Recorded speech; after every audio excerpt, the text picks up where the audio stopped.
Hello, welcome everyone. Welcome to the Puck Drops here. This is Peter Fivefoot, and I am again live streaming some football. We've got the Steelers and the Bengals in the final game of Week 15. Steelers already having clinched the division, or not clinched the division, clinched a playoff position, trying to clinch the division and stay in the hunt for the number one seed. Losing to Cincinnati would help Cleveland's chance for the division and would really damper Pittsburgh's chances to stay with Kansas City. So they want to win this game. It's scoreless right now, and it's 2nd and 5 for Ben Roethlisberger in the shotgun. He has running back help. He's going to shoot it out and miss his target as he was hit. Marquise Pouncey, his lineman, gives him a head tap, and they'll look at 3rd and 5. Cincinnati has been eliminated from the playoffs weeks ago, and they're one of the worst teams with their starting rookie quarterback, who's had a fantastic year, who has been injured for the year.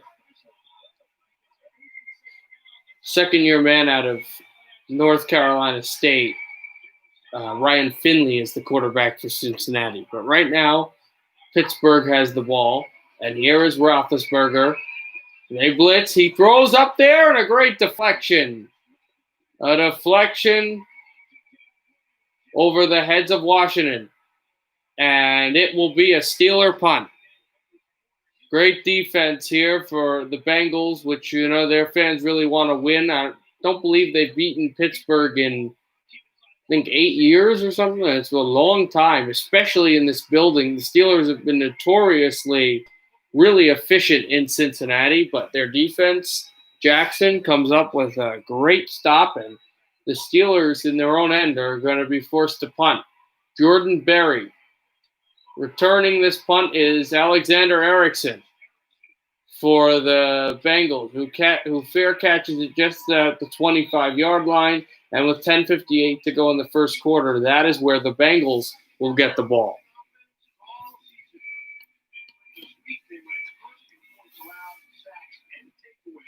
Steelers first in points allowed, sacks, and takeaways in defense, and they're the last team to finish first in all three categories since the Super Bowl champion 69 Kansas City Chiefs.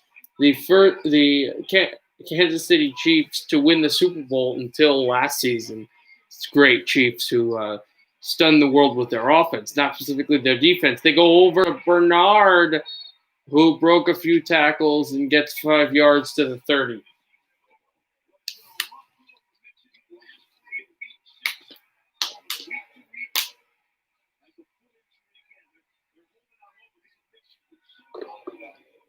A shoe gets rocketed across the field. Looked like Bernard's. He's got a spare one now, or that was his spare one, excuse me. Ryan Finley's out there in the shotgun. It was 7 yards on the rush, not 5 for Finley. They have movement. He gives to Finley. Gave to Bernard, not Finley. It was not a quarterback keeper. Bernard, the captain, he's been here for 7 years. He does not get the first down. I think only a yard. In Week 10, they were 0 for 13 on 3rd down in Pittsburgh against the Steelers. Tonight, they are 0 for 1. See if they can go for 1 for 1. They've got Sample out there as the tight end. A.J. Green, one of the best receivers in the league. Higgins and Tyler Boyd. This is their offense right here. Ryan Finley pressured immediately, throws in there, and he cannot connect with Sample. Hayden, the former Brown, got in there and deflected this ball. It will be another 3 and out and another Bengal punt. Hey, Josh, what's going on, man? Good to see you here. We got this game. I could be streaming on Christmas Day, but I don't doubt it. I was going to stream on Christmas the day after, but I'm not sure because I looked at my predictions and I realized that it doesn't work with how the divisions are played in. So I'm probably not going to stream until Monday night, the 28th. This punt is going to take a Bengal roll to the 19-yard line, which is where the Steelers will get the ball. 9:22 to go in the first. Steelers were forced 3 and out. Bengals were forced 3 and out. Roethlisberger getting the ball back.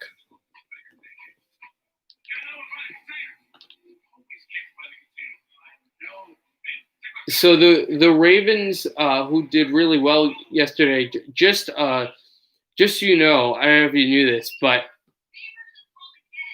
if the Ravens win against the Giants this week, or the Dolphins beat the Raiders, it will eliminate the Raiders from the playoffs.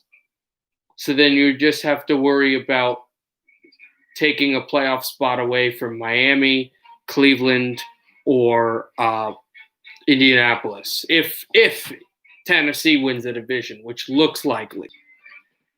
Did I see the new NHL? Yeah, exactly. That's what I was talking about. I did see the new NHL divisions.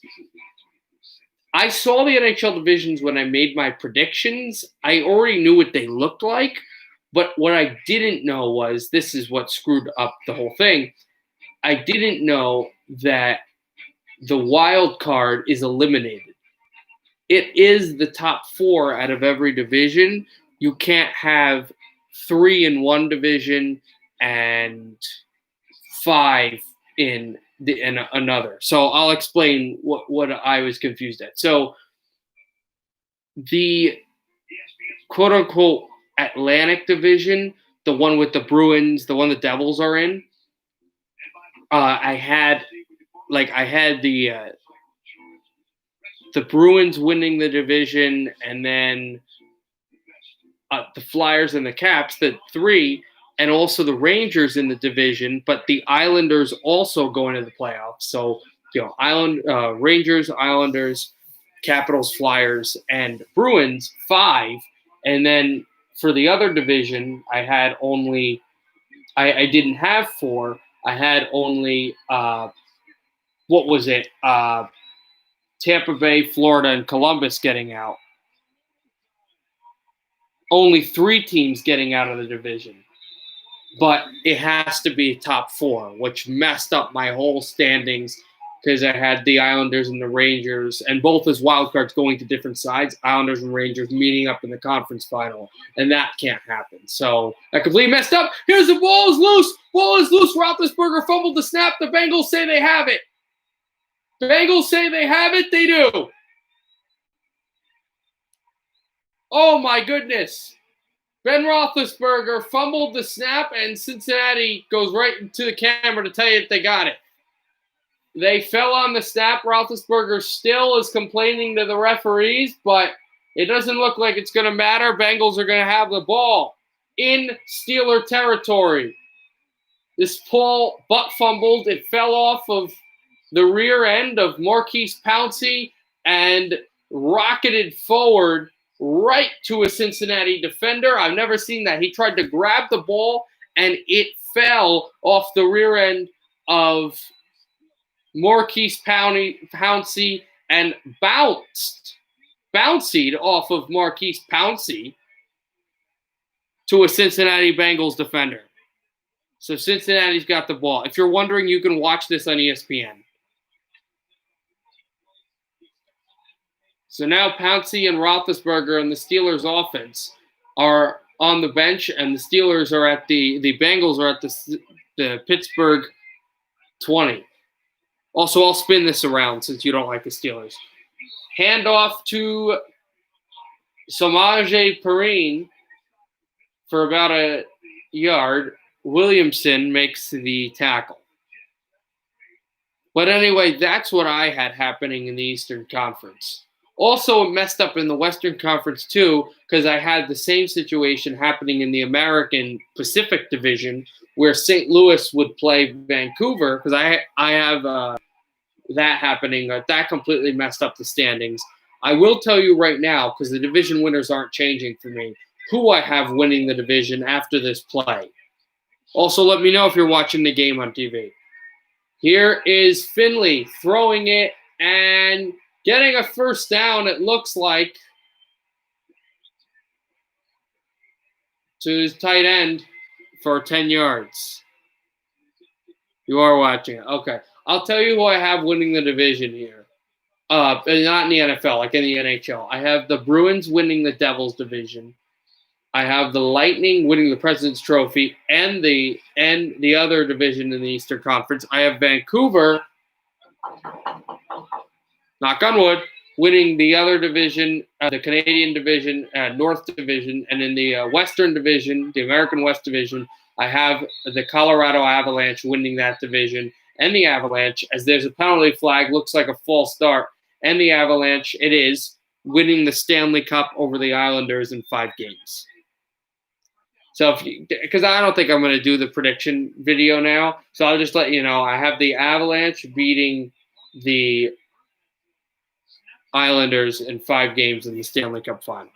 I have the Islanders being a team that kind of, I don't think, I've said this to my friends, I don't think the Islanders are ready to compete in the regular season to be one of the top scoring teams and one of the top teams, but I do think that they can compete with anybody in the playoffs and that they will make the final and win the East.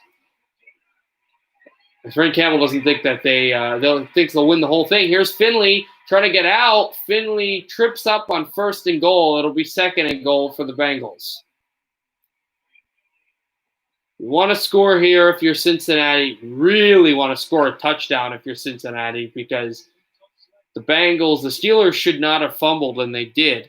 And they've given you a prime opportunity to score big points against, record-wise, the 2nd best team in the NFL. And the best team on your schedule. You know, you've got a chance here where hey, here's a handoff to Perrine, who went 5 yards, round to the 5. I think they might put him at the 6. 3rd and goal for the Bengals here with 6:30 to go in the first quarter.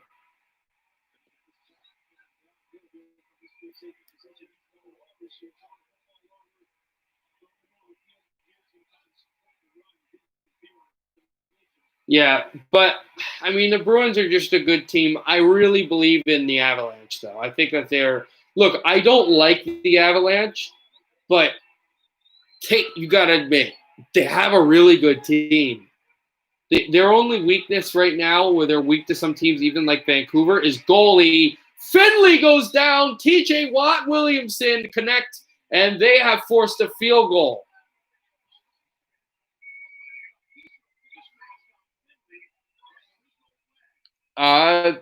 Steve Levy, the great broadcaster in ESPN, just said that he might have grabbed the face mask, but let's see. I don't think this warrants a penalty.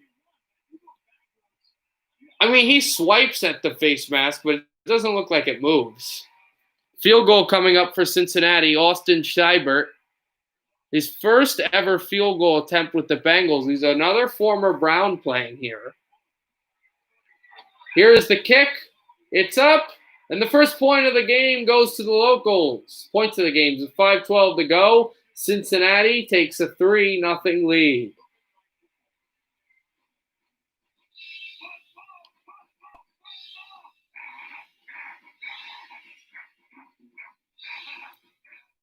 All right. So those are the first points of the game. I really also think here with Cincinnati is, like, Pittsburgh looks a bit rattled. Like, I don't know if the Bengals will win, but, you know, their season's over. What do they have to lose? They haven't beaten them in so many years. It just kind of seems like, and the emotion is there. The crowd is pretty boisterous right now, even though it's small because of COVID. I think this is the perfect time for Cincinnati to win this game. I don't think they will win the game, but this is like, if you're Bengals players, I think you kind of rally yourselves and go, look, let's win this game here. We could disturb the Steelers' kind of momentum, and they don't look like they're really into it, and they don't really acknowledge us. This is the perfect time for us to win. I think the scenario is good for them to win this game. Whether they come up and do it, that's another thing. But yeah, back to that. I think the Avalanche really have a good team to win. Goalie wise, I think they're still weak. Philip Grubauer hasn't told me yet that he can compete in the playoffs. You know, his meltdown against Columbus when he was a Washington Cap. Okay, tell it. And NHL trivia. I'd love to do some NHL trivia if you want to do that. That's kind of like, though he hasn't told me after that meltdown in Columbus and the fact that he couldn't in high scoring games. He could. I know Kiviranta, he can't stop that shot, but he was not able to take down Grubauer, which is very similar like goalie in a series. He hasn't proved to me yet. It's kind of like David Abisher when Waugh retired. Hasn't proved to me that he's a big star goalie. And there are goalies out there in free agency that are competent enough that you could bring in to win a cup that are more playoff wise, like guys that have played deep playoff games. Like you go Mike Smith and Jimmy Howard, they might not be the face of your franchises in net, but they've played more meaningful playoff games than Grubauer has. And I know Grubauer has won the Stanley Cup, but he only played game 1 and half of game 2 in 2018 and all the rest of the games that were played by Braden Holtby. Also started by Braden Holtby. Kicked off deep. Out of the end zone, touchback. Steelers will take it to the 25. I talk about right now the NBA actually they're discussing. That's actually kind of cool. I believe it's starting the regular season, preseason starting for the last few weeks. I believe and there's the fumble. I believe it went off another offensive lineman for Pittsburgh. I believe the season is going to start tomorrow. Not sure. But I'm really more excited, of course, as you are, for the start of the regular season in the National Hockey League, which starts on Wednesday, January 13th. Yes, I don't know what the Oilers are doing with their goaltender situation. That's a big problem with them. Screen pass, Roethlisberger, no blocks back. They had an offensive lineman, and Phillips did his job, so the Steelers lose yards. Yeah, Josh, you're right. I don't know what Edmonton is doing to correct their issue in goal. I know they have Koskinen, but they paid him a lot of money.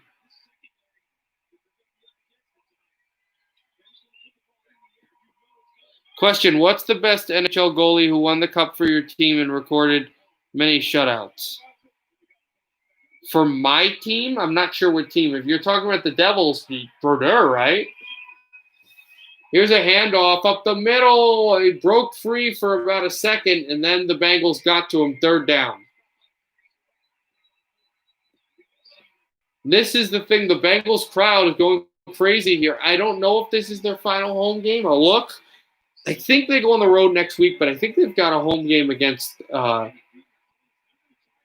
Ravens on Week 17. They show Randy Fichtner, the offensive coordinator. If this is their final home game, yeah, this is a game that the Bengals got to come up and win.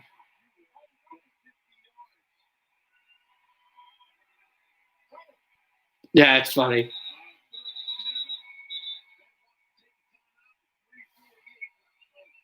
All right, I got a good trivia question I was thinking about. Here, I'll see if you know this one. In the 2000s, there's been so many crazy playoff series and games and stuff. Name me the first player to score an overtime goal to win a series. Doesn't matter how many games, doesn't matter what series, but the first player in the 2000s to score an overtime playoff goal to win a series, and the last player to this time, to right now, to score a overtime goal to win a playoff series. Doesn't matter what series, doesn't matter how many games. Could be 4, could be 7. But name me the first guy and name me the last guy. So the last guy, of course, happened this year. First guy, of course, happened in it could have happened in 2001. Doesn't? Yeah, just tell me the first and the last guy so far to score a playoff overtime goal that won a series. That's the most important part.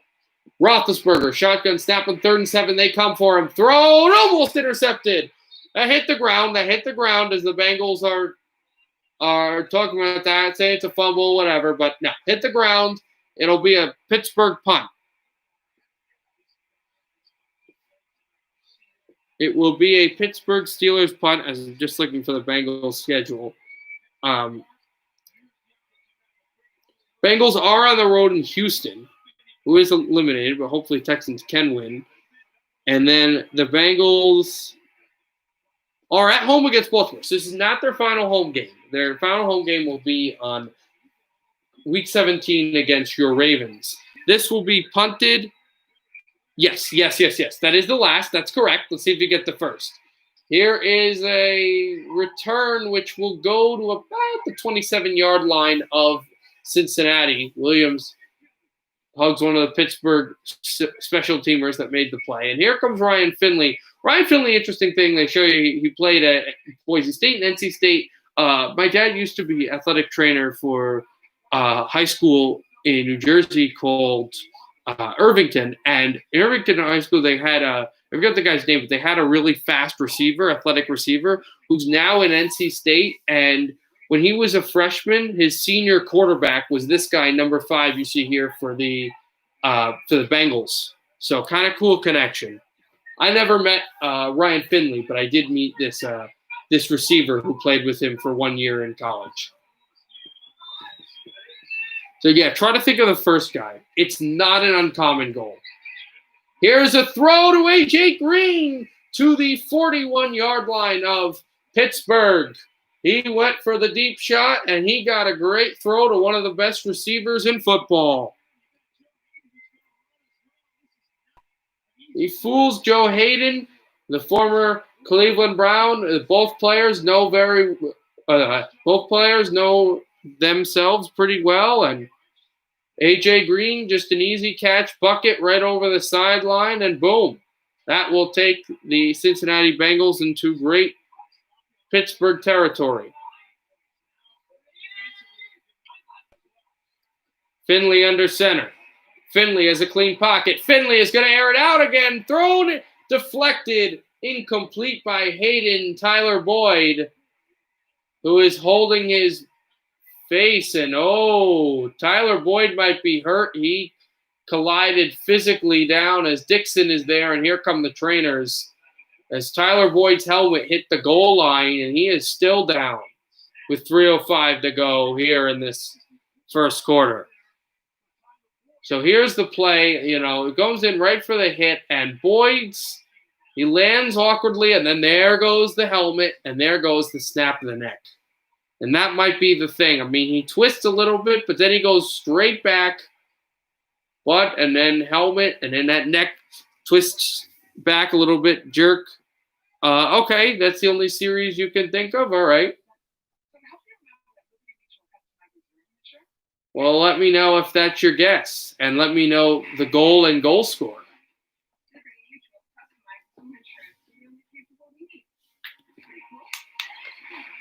I will tell you that it is in 2000 and is not 2001.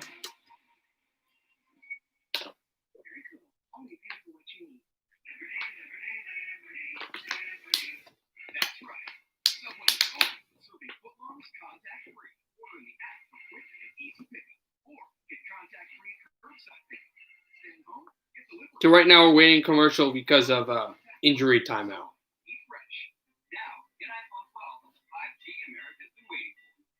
No, it is 2000. It's not 2001 because I never said what the first year was. You could have a season. I'll tell you it's not. It's every season it has been. But you could have a season where there was a bunch of games with overtime playoff goals and no series won in overtime. There isn't, but maybe 2021 is that way. You don't know. It could be, but I'm telling you right now that it's not. That's like one of my hints. It is definitely a goal in 2000. Right. That's the only series. It's not the 2004 to 5 season. There are a few in the 2005 to 6 season, but in fact, I'm making a video right now. A great member of the YouTube hockey community Kanyo 19, as Tyler Boyd is good right now, walking on his own power, which is good. Made one already, but I'm actually in the process right now. I'm making an updated one. He went to the Kuznetsov goal from 2000, all the 2000 game-winning overtime goals, series-winning overtime goals, right to the Kuznetsov one, but he was never able to do the 2018 and 19 season playoff series overtime winners and the 19 to 20, and I'm finishing it up and doing it updated with that. Is it Niedermeyer? It is not Scott Niedermeyer. He did score in that goal, I believe, in the first period, but it is not Scott Niedermeyer. I don't remember if he was on the ice with that series overtime winner. Handoff to Williams, and a few yards is not going to get him the first down. It's going to be third down. So, no, it is not Scotty Niedermeyer, who I believe had a really good chance to win the Conn Smythe Trophy. He did not. It was his partner on the blue line, Scott Stevens, who won the Conn Smythe. But no for Scott Niedermeyer. Williams, a running back out there. Sample, the tight end. AJ Green, Erickson, and Higgins for the Bengals. Don't know if they feel comfortable trying to go up 6-0. They go to corner blitz. Finley is going to get maybe a yard, and that's about it. It'll be fourth down and decision time coming up for the Bengals coaching staff, Zach Taylor and such. And such wasn't the best word. He moved forward. He didn't lose yards. What they did was a straight-up corner blitz which was supposed to be a clean pocket and a nice little play that they were going to run, maybe a screen or something, but that burst up because of a blitz. Patrick Eliash, no, but Eliash was involved heavily in the goal. It is not Eliash. Here they go for the field goal. It is up, and it is way wide. Wide left as Joe Hayden signals that. Missed, and the Steelers will get good yardage. With 1:39 left in the first quarter, it's still 3-0, but Big Ben is getting the ball back. So, and again, to that question, he was involved, Patrick Eliash, to check, he was involved heavily in the goal. Heavily, but he did not score the goal.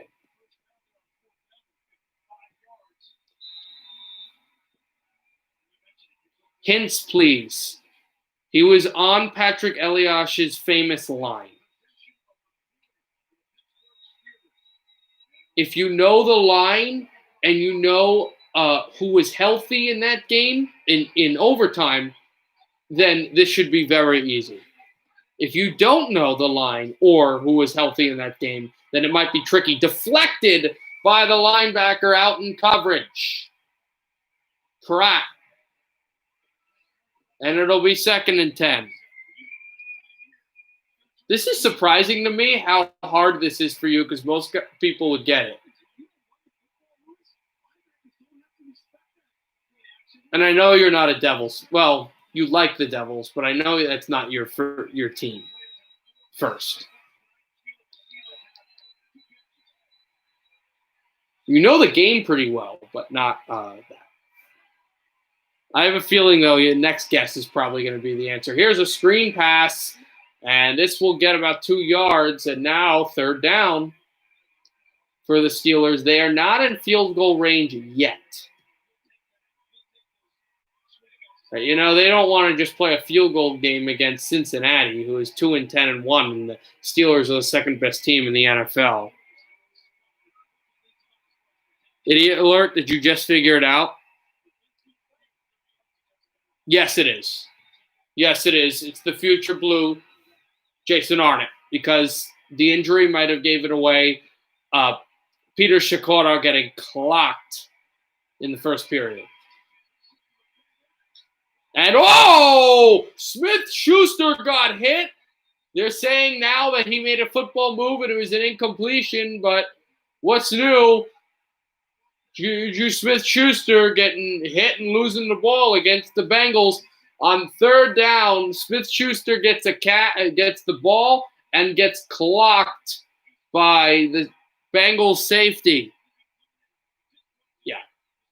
Because it's the Arnott line of Shakota, Arnott. And I know I've said this probably on the stream before, as that was a huge hit. What a play. What a hit on Juju Smith-Schuster by Bell. Fantastic. And now I think we're getting the old Pittsburgh Cincinnati scrum. But anyway, I think I might have said this before on this stream, but later that in the 2019 to 20 regular season, before the COVID and everything, the Steelers on January, the Steelers, the Stars and the Devils played, and the Devils let it let Peter Shakota skate on the ice as it was a 20-year reunion against the Dallas Stars. They let him skate in the ice with the Stanley Cup, and everybody raised the Stanley Cup in a game the Stars would win in overtime. Joe Pavelski overtime goal. And why does Peter know that so well? I was at that game. My voice was fried, but it was one of my most favorite sports memories ever. It happened last January, and of course I've had pictures of the Stanley Cup, and on the puck drops here I have a live stream of me live calling the overtime of that game. Yeah, but I'm talking about the reunion game. But yeah, the actual overtime game is a pretty good one.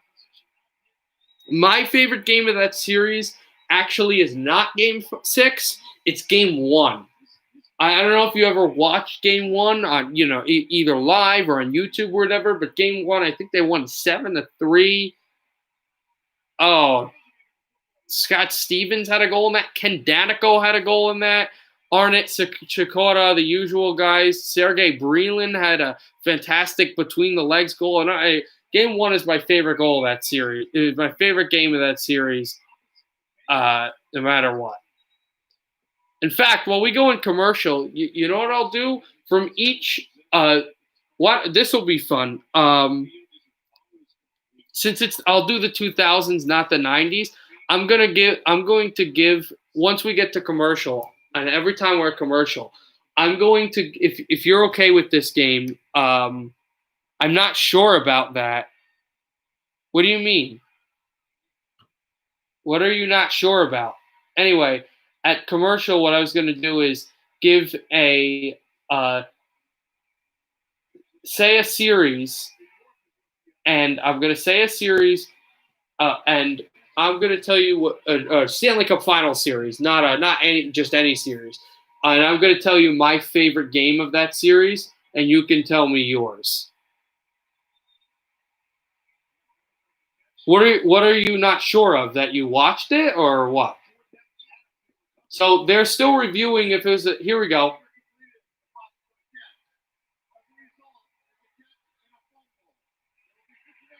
Oh my goodness.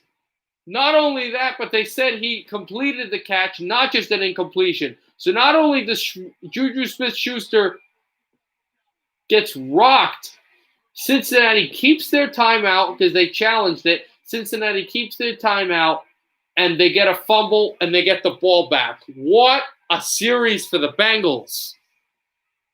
Yeah, so Josh, let me know number one, what you're not sure about, and let me know number two if you're on board for at commercial doing naming our favorite game of every Stanley Cup Final series for the 2000s. Finley, handoff. This goes nowhere. Maybe a yard for Gio Bernard at second down.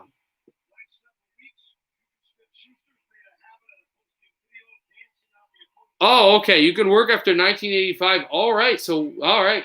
I want to do Stanley Cup Final. I don't want to do every series. There's so many. I don't want to do after 85 because I haven't watched that many 80s hockey games. So I'll do 1990. I'll start with 1990 and we'll start during commercial. Finley in the shotgun. Finley is going to quarterback keep. He's going to try to go to the 30. He didn't get there. It's third down and short.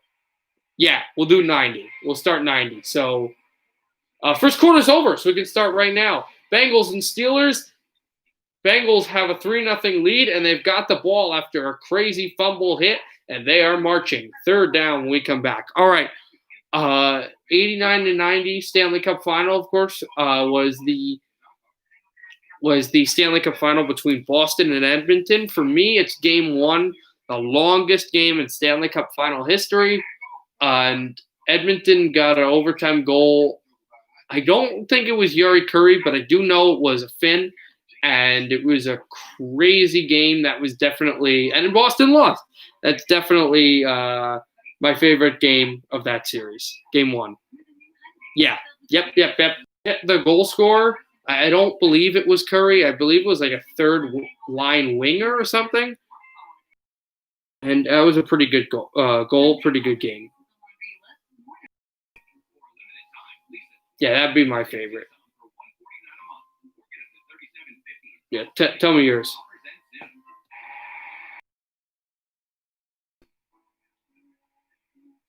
Also, at halftime, we can keep doing this game, and we can do Stanley Cup or not Stanley Cup, NFL predictions for Week 16.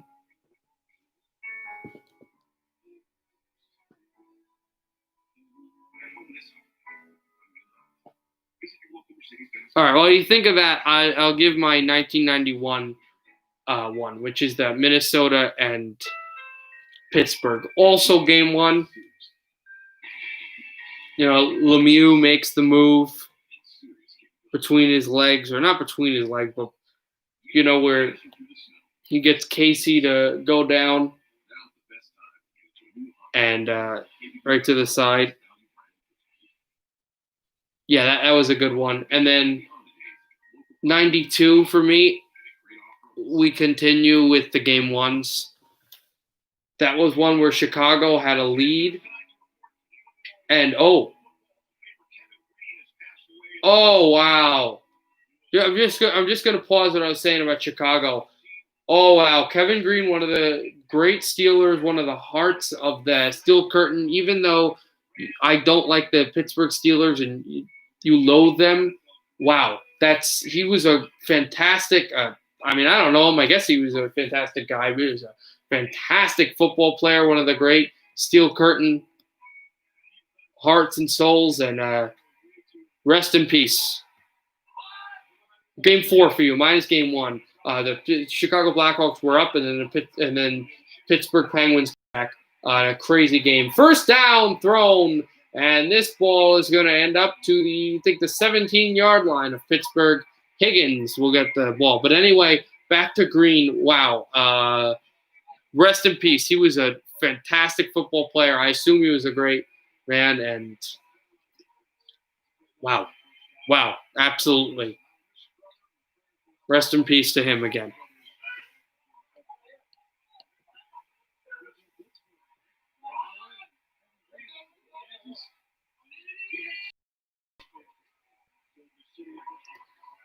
Here is Bernard for going for only a yard.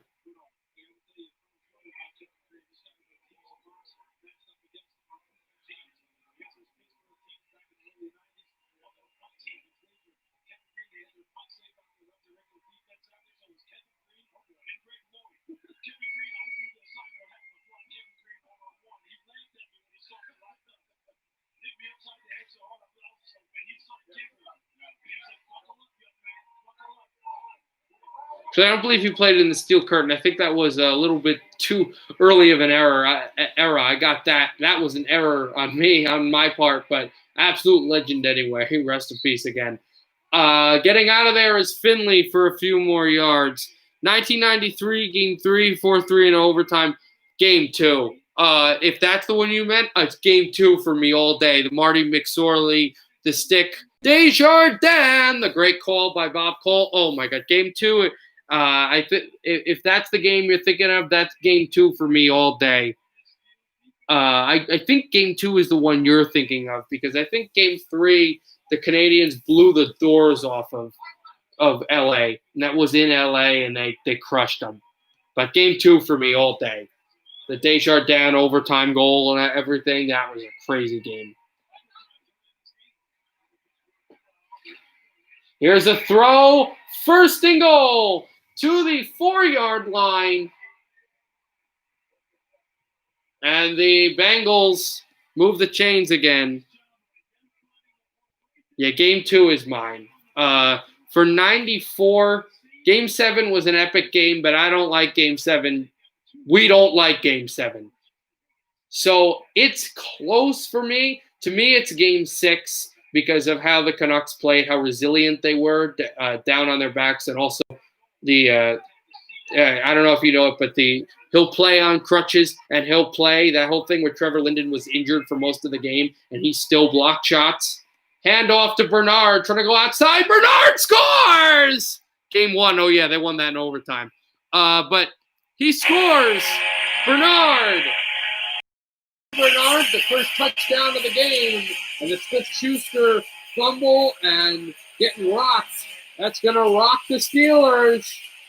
9-0 Cincinnati.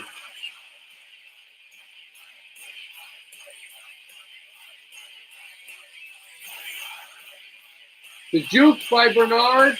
2 missed tackles and the big one on the goal line for Giovanni.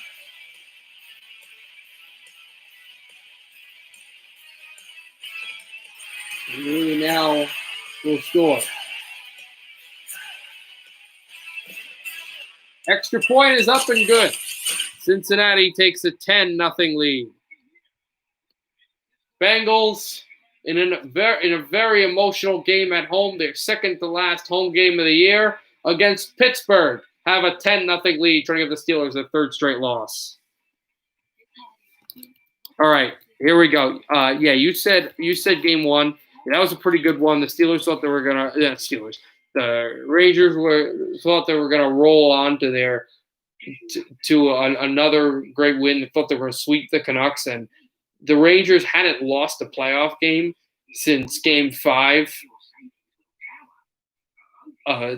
Since Game 5 of that series, and since the third period of Game 6, Game 5 of the Devils Eastern Conference Final, and since Game 6 of the Devils' third period to start midway through the second period, the Rangers hadn't let up a goal in like any first, second periods. Like they only had that one goal they let up late in the third period, if that makes any sense. So they thought they were going to roll through, and they did not. All right, 1995 series. It wasn't a great series for my Red Wing fandom, but no question, it's Game 4. No question, it's Game 4. The championship to New Jersey, Devils win the Stanley Cup. Are you kidding me? There's nothing like that. And the way the stadium erupted, when you have to also remember, I mean, obviously not living in New Jersey, but you also have to remember with that series that the Devils were supposed to go to Nashville. Their stadium rights were still being bartered to possibly be dealt to Nashville. And they won the championship, though. It's like I know that the Rangers had just won, but it's like, no, the Devils are a good team too. They're going to win something. And that really, even though they had that horrendous year the year after, that really said to themselves, no, they're not going anywhere. We're going to stay in New Jersey. So Game 4, no question for me, is my favorite game of that series. It's 1996 for me is really close between Game 2 and Game 3. Because, I don't like the Avalanche. Game 3 was like the first time the Stanley Cup Final had been in Florida and the Rats and everything. But Game 2, I'm going to have to go to Game 2 because of the Peter Forsberg hat trick. That was a pretty cool moment. Forget the Rats, throw the hats. This will be kicked off to the 4 and taken out of there. And there's a big kick return for the Steelers. Gets to the 36-yard line of Cincinnati, of Pittsburgh. The Steelers, with a great return with 12:01 to go in the second, will start their offense there and try to get back into this game. As Earhart had plays, the Steelers have made this is the fumble, tucks and runs, and then gets rocked, which starts the fumble that leads up to the Cincinnati touchdown. I don't think Game 2 was that bad. I think Game 1 might have been 9-1.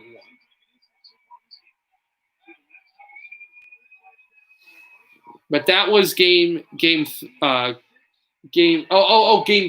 you mean? Oh, Game 2 was a blowout? Oh, I like Game 2. Game 3 was pretty good too, though. Game 4 nice too, but to me, I like Game 2. Handoff for the Steelers. We'll pause this for a really fantastic series that I'm excited to talk about until we get back to commercial. 2nd and 7. Here's Roethlisberger.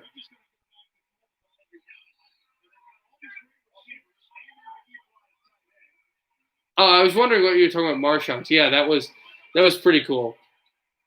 Especially that they would throw it right at the goalie's crease. Here's a handoff. They try to go for the fumble. I don't think Benny Snell got the first down, but he did come close. Should be 3rd and short. Even if I got the down wrong and it's 4th down, and yeah, it's definitely short. They would go for it here. 3rd and 1. Cincinnati crowd is up and roaring here. Steelers need to get a first down. They probably run, but I could see Roethlisberger passing here. The receivers have to be on. They've got 2 tight ends. They've only got 1 receiver out. This is absolutely a run. Handoff, Benny Snell. Benny Snell, did he get there? Cincinnati says no. It's 4th down. It's 4th down, but I don't see any way the Steelers don't go for it here. Benny Snell was wrapped up short, and then he made a surge, but he was not there where he had to be. Oh, yeah, I know. We'll talk about that. Just wait. Although Game 3 is very close for me because Game 3 was awesome. Yeah, they're going for it on 4th down. I thought so. See if they might, though, try to – I think they might here just try to get them off sides here. As that clock is ticking. No, they go for it. Snell over the top. I think he got it. They're whistling. I think Snell got there. Cincinnati's pointing, but I think Benny Snell got the first down. He did. He made sure that football. He leaped up like a goal line stand. Then he started running, but they said, we're going to call forward progress here. You got the first down, but we're not going to give you any more because the Bengals don't even know if you got it.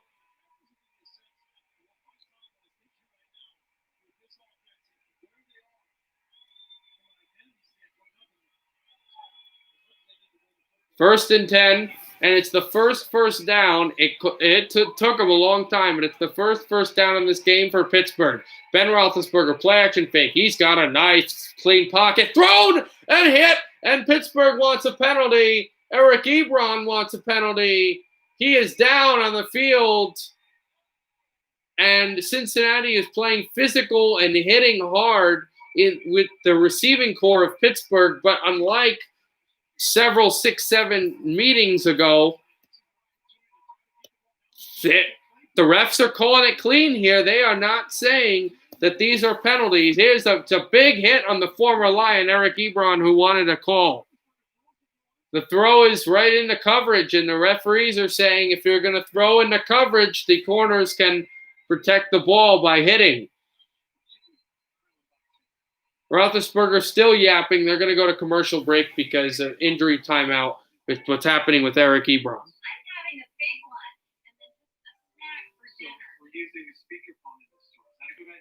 All right, with the Red Wings, 1997 Game 4. It's really close with Game 3 because Game 3 was a fantastic showing. And it was a really fantastic showing of how they played, the hit on Howard Chuck and all the goals and the way the aura of the stadium felt. But yes, it has to be Game 4. It's got to be Game 4. The Lidstrom goal, the McCarty goal of all things. The first goal, the first cup in, 41 years or whatever? Yeah, it's Game 4 to me. For 1998, it's Game 2. The Red Wings, the Capitals playing their best game of the series, although they played some really good games in Game 4s, but the Caps playing their best game of the series, and the Red Wings coming back and showing their experience, scoring shorthanded goals, doing all the things, and the only offensive player in that series that had not you're saying Game 3 and Game 4. I'm saying Game 2. The only offensive player in that whole playoff run or up to that point, Chris Draper getting the goal. Yeah, game 3 was a tight game too. They played really well, and Fedorov had that huge goal.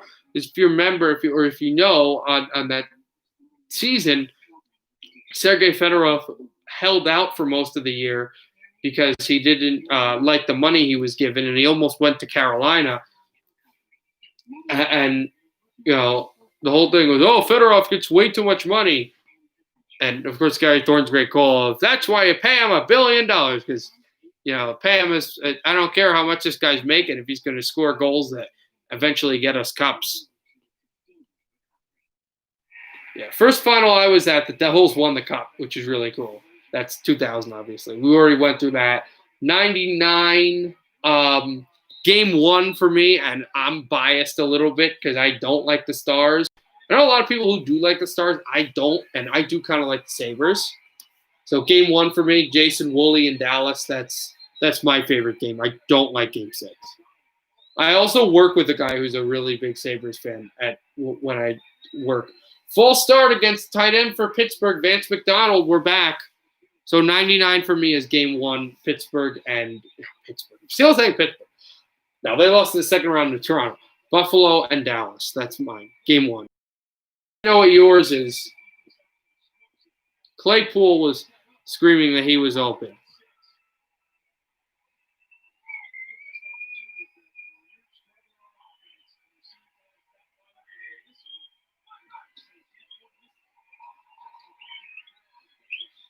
Game 1 was a handoff to Snell. He gets close to the first down and 2nd and 15. It'll be 3rd and short. How did the Sabres didn't really? What do you mean Sabres versus refs in game 1? I would say that Dallas really battled the refs more in game 1, a game that they lost. Although Dallas played better as that game went on. Dallas actually played a pretty good overtime. That was the funny thing. Buffalo played better in overtime. That's what overtime does to you. In game 6, but lost. And Dallas played better in overtime in game 1 and lost. That's what overtime does to you. Yeah, that was my favorite. They're thrown for a first down. In fact, I have a friend who was a really big Penguins fan, and he thought in game 7 in overtime that he was almost positive that Ottawa was going to score in overtime and in double overtime. The longer this game goes, we're going to lose. And then they won. He also thought that they were going to relinquish that 3-1 series lead the same season to Washington, and they didn't. And when Nashville tied the series, he thought the Predators were going to win the next 2, and they didn't. So maybe that did something, maybe not. We'll go to 0-1 once we get to the once we get out of commercial.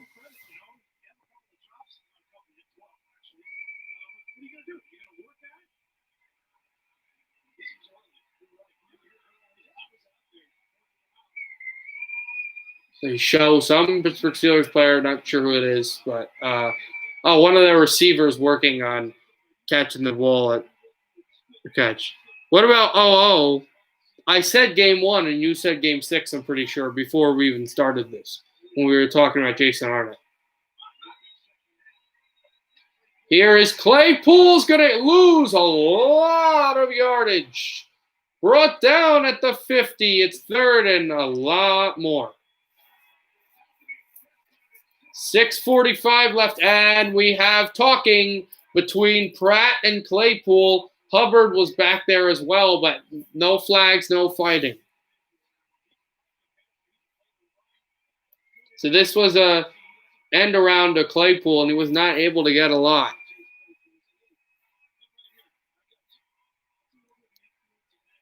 That was Lawson who made the play.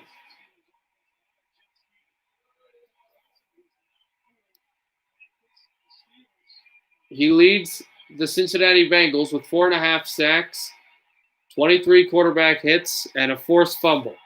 So I don't believe he was the guy who had the forced fumble today against Juju Smith-Schuster. Shotgun snap for Roethlisberger, 3rd and 14. Ben Roethlisberger throws, intercepted! I'll take it past the 45, past the 50, past the 45 to the Pittsburgh 40, and then he's sent out of bounds to the Cincinnati sideline, and we have pushing and shoving. The Bengals want a flag. They're going to get one.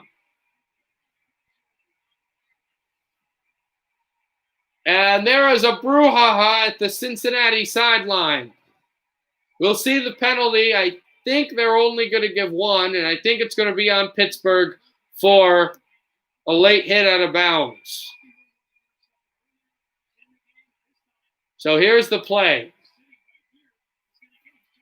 It's Roethlisberger trying to go for the Bane in Cincinnati's side, or Thorne in their side. Juju Smith-Schuster, he throws over the middle, doesn't realize there's a linebacker there, or safety there.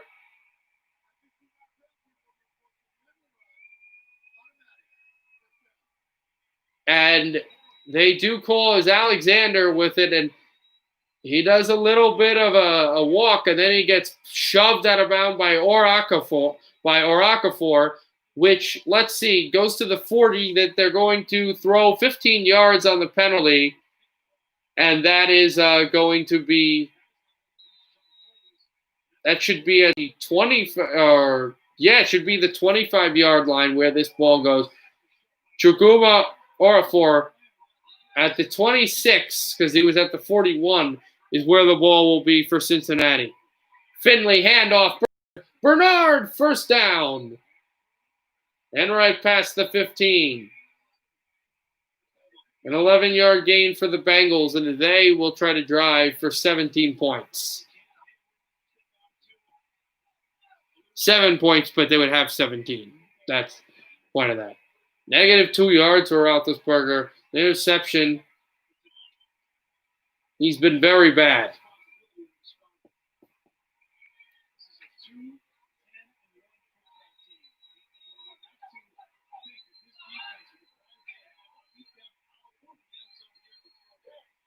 Finley under center.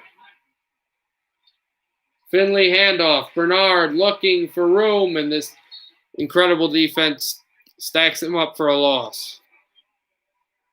Second down now.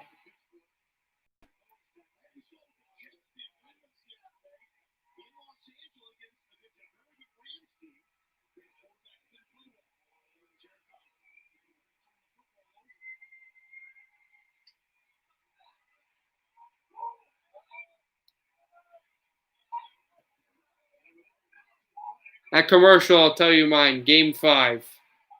Yeah, that was a good game for the Devils. Here is Finley. Finley throws over the top. Is Bernard. Bernard! Touchdown! His second touchdown of the night. And it's 16-0 Cincinnati.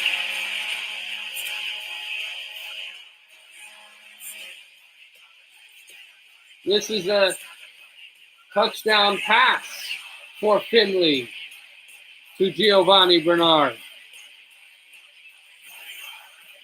It's the captain who gets open in the flat, and Pittsburgh made that very visible that they were going to go for a sweeping tackle over the middle, try to hit him hard, and that was a chop tackle to grab the ball. It didn't work. Giovanni Bernard and Roethlisberger looks, oh man, what have I done? As his team is now up 16-0, and they're going to go for the extra point. Let's see.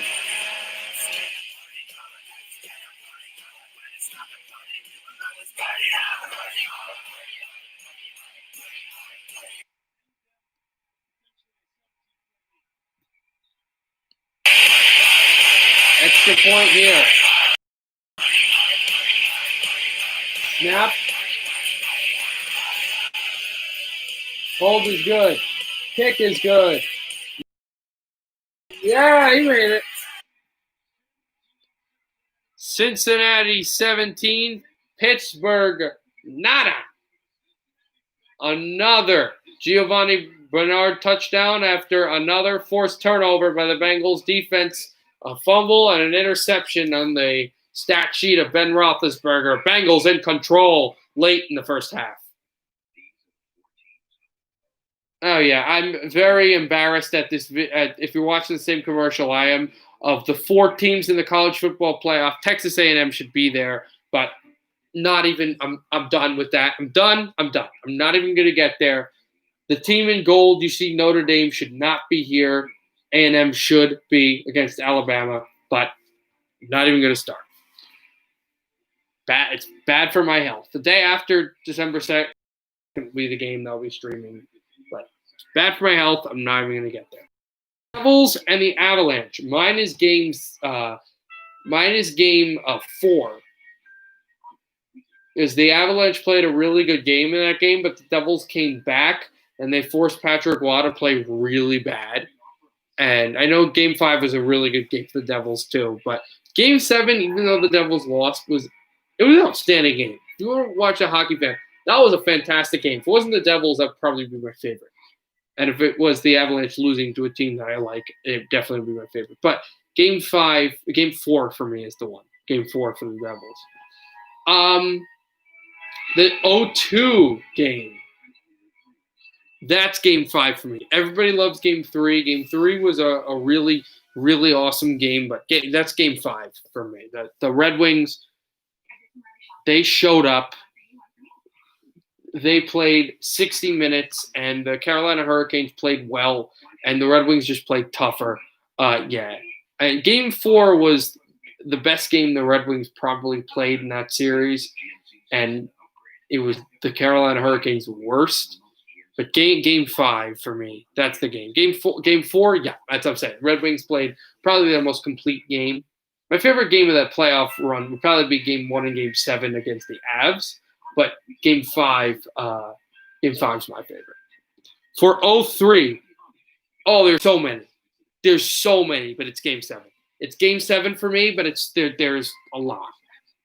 Game 1 was awesome. Game 2 was awesome. I didn't like game 5 as much because the Devils defensively did not play well, even though they won. But game 7, and the Devils played pretty good in game 3 and actually played really well in game 4, even though I lost.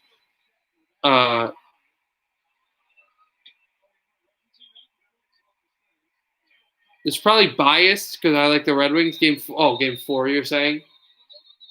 You're an 0-2 still. Oh, okay. Well, I like game 5, and I really like the Red Wings. I would say it was biased to because it was the most. Anyway, 0-3 minus game 7. New Jersey and Anaheim. Game 7 was just a special game. Also, a guy who played for the Rangers and the Penguins, 2 teams I hate, and also got into a fight with Marty Brodeur and a fight with a bunch of other Devils, but was a rookie with the Devils at the time of game 7. Actually got the game-winning goal. Mike Rupp, a deflection off of Scott Niedermayer's shot. That was game 7 was awesome. Game 1 though would definitely be second. Game 1 was really fun.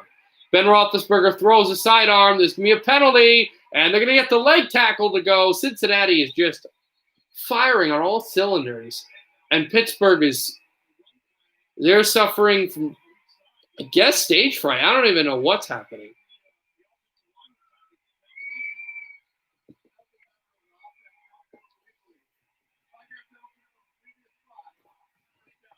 Cincinnati makes the defensive play, and Pittsburgh had a penalty and an offensive penalty. It's going to be 1st and 15 for the Steelers.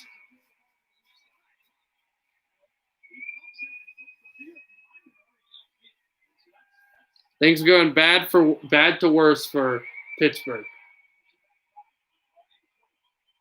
0-4 game 5. Yeah. That is thrown over the middle, and it will be 2nd and shorter. I'll say mine at commercial.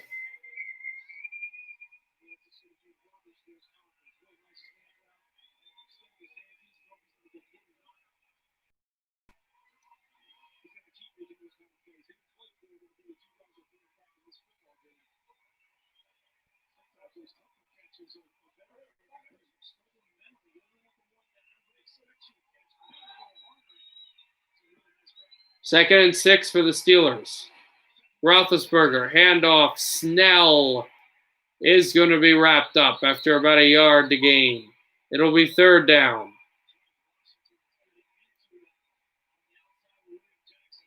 William Jackson and James Washington are yelling about something. You hear exactly what it was. It's third down.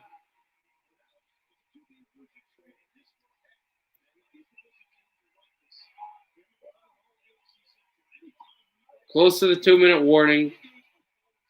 The Steelers have to punt this ball before the 2-minute warning. Because remember, Pittsburgh has all 3 timeouts. They can use one if they want to stop the clock here.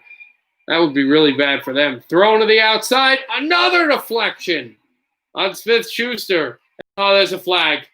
There's a penalty, and this is not good if you're Cincinnati.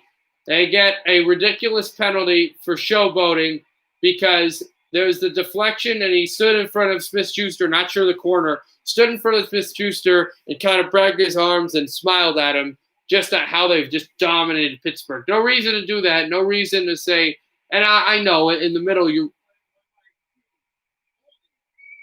Oh.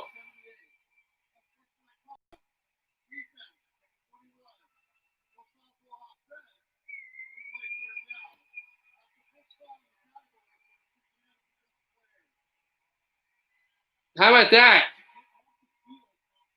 Cincinnati doesn't get off the field for it, but they don't give up any yards because there was holding on the offense.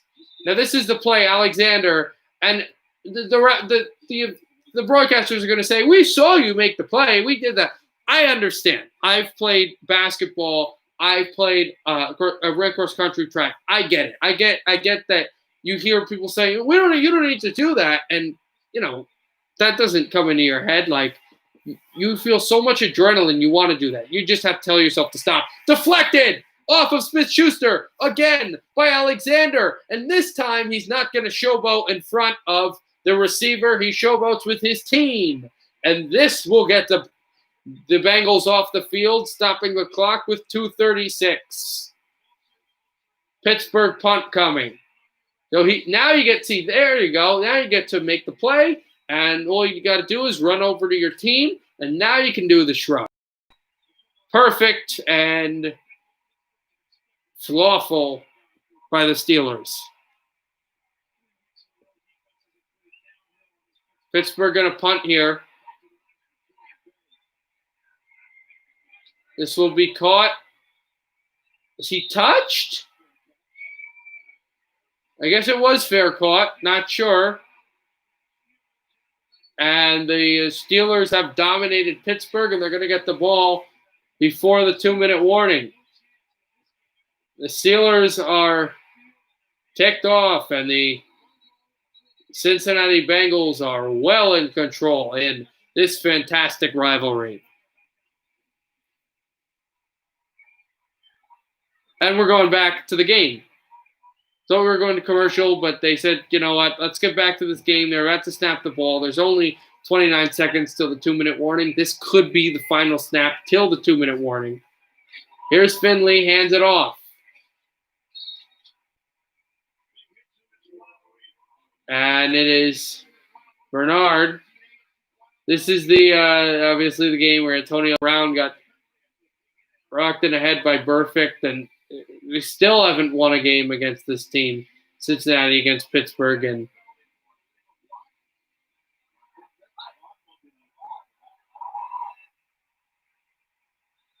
here's Finley, 2-minute warning. It's the 2-minute warning, and now Cincinnati has the ball, and they lead 17-0 against Pittsburgh at home. And the winter solstice. Bernard and the Bengals are in control. All right, if you're still there, for 2004, my game is, because I don't really like either team, my game is game 7. It is the final game, in fact, the final hockey game in general of a lost era, of the 2004 3-4 season and before the lockout. So it was a real change of an era. And last year the ESPN also had the NHL, so it was the last game of an era, almost like a dinosaur in a sense. So I like it for that, and I don't like either of those teams that much. So I used to like the Flames, I don't anymore. So game 7 is mine. For a guy that never really liked that series, doesn't watch that many highlights of it, and doesn't like either team. A final, and I know you love Calgary, just a final game of that era, that old era, to me, Game 7 just makes the most sense. It was also, even though he played in the playoffs and had some big goals, he already had a playoff overtime goal under his belt in Philadelphia in a series they played very badly in against Ottawa in 2002. This was really, if this wasn't, him playing good in the playoffs, this is just the making of the legend, or the or the final creation of the legend of Ruslan Fedotenko. 2006 Game 2. Oh, because Edmonton got destroyed. Now, I like Edmonton, unlike you. So, to me, Game 6. Game 6, Rafi Torres, who is one of those players that a lot of people don't like, but I really like Rafi. And he had that deflection. It was like Ryan Smith had a goal in the series. 4-0. Yeah, that to me is Game 6 would be my game for the Oilers. Game 7 was fantastic. That whole series, like a lot of people are like 04 and 06. Oh, and I found 04 better. I didn't really like the 04 series. I love the 06 series. It's Game 6 for me all the way. I get why Game 1 was good too. I get why you would say Game 2 though. Bernard up the middle to the 30. That's it for him. That's all he went.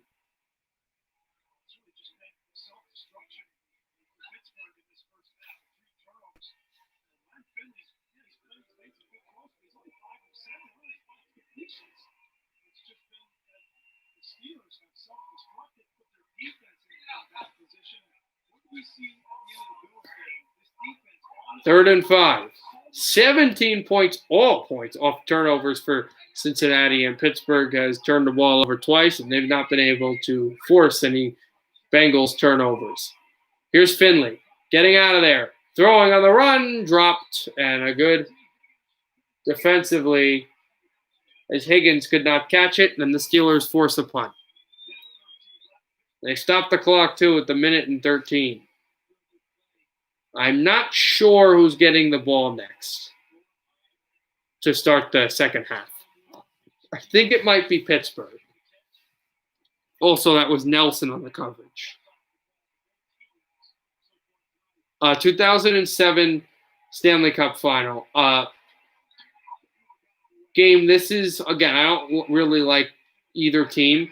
So for me, this is Game 5. So it's just a culmination of the Anaheim Ducks. This is fair caught.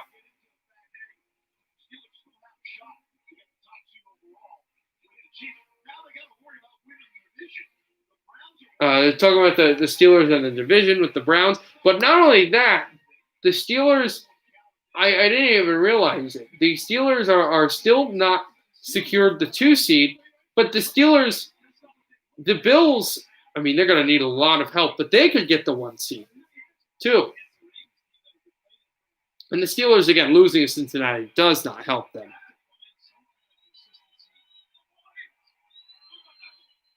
Yeah, Game 5 is my series. It was not, it was not a real great. Oh, Steelers fumble it, but recovered by Chauncey Villanueva. That was a hit on Roethlisberger. They've been hitting him all night. Lawson with the hit. No, it was not a great series overall. Yeah, that's true. And I kind of think one of the reasons why was you can have a Game 5 series and have a great series, but I think one of the reasons why it wasn't that great of a Stanley Cup final was what Anaheim did well was they unraveled Ottawa specifically, and it culminated. I know I've used that word in the last 2 minutes, but it came to a complete head in Game 3 or 4, whenever at the end of the second period, as that's a run that is finally stopped at the 20 for a few yards when Daniel Alfredson shoots the puck. Mine is not 2008. I think I've said what mine is, but we'll get there in a few years here. One of my favorite, or not my favorite, I think it really, what the Ducks did so well, which made it a low-quality series, but helped them, was, they were a team that had a little bit of skill, but really defensive, and they got Ottawa off their game. and it came to a head in Game 3 or Game 4. I forget which game in Ottawa at the end of the second period when Daniel Alfredson spiked the puck off the leg of Scott Niedermayer. That really changed a lot. Also, my updated Game 7 series winners from the 2000s, from 2000 to 2020, is now been it's uploaded to YouTube, and it will be finalized probably in a few minutes. A throw to the outside, and the running back will waltz out of bounds and stop the clock. It's 4th down now with 16 seconds. 2008 was your favorite you watched, as you said. Okay. We'll get to 2008 right after this play, and Pittsburgh has to make sure here on their own 30. Are they punting? They should stay on the field here. They're going to punt, but I would have stayed on the entire field and done some like pitch ladder thing to make sure that it ends up at the entire half. But no, they're going to punt here. It will be fair caught at around the 11-yard line, the Cincinnati 11, with 8 seconds left in the second quarter.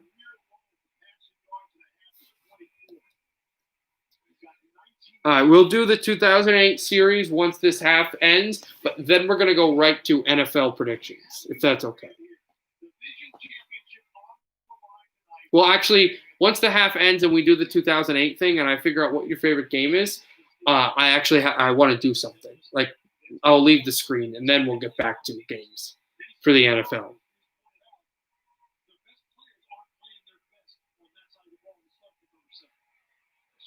Cincinnati, who is actually receiving the second half kickoff, not Pittsburgh, will take a knee, and the final seconds will tick off the first half clock. The Bengals are going to go to halftime, getting the ball back, and maintaining a 17-point lead. 2 Bernard touchdowns and a field goal have helped this team score off of 2 turnovers and shock the Steelers.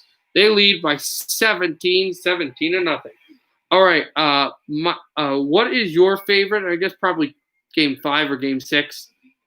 This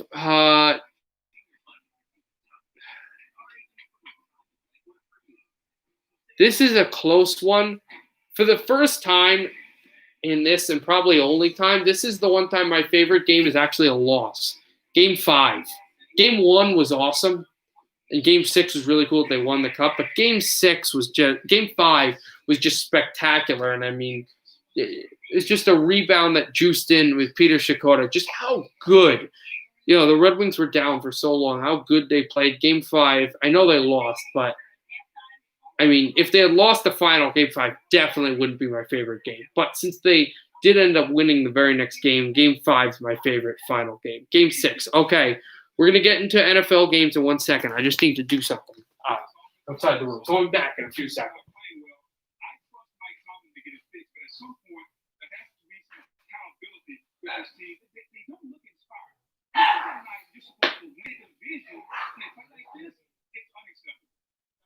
Weekend that the Jets showed anything is possible, the Bengals are reinforcing that idea tonight. But we go to Philadelphia in the state where the Eagles named Jalen Hurts the starting quarterback again this week. He played well against the Packers. He's a veteran against the Saints, and the Cardinals playing great. He holds up the starting job against the Dallas Cowboys. It's usually a funny news and notes.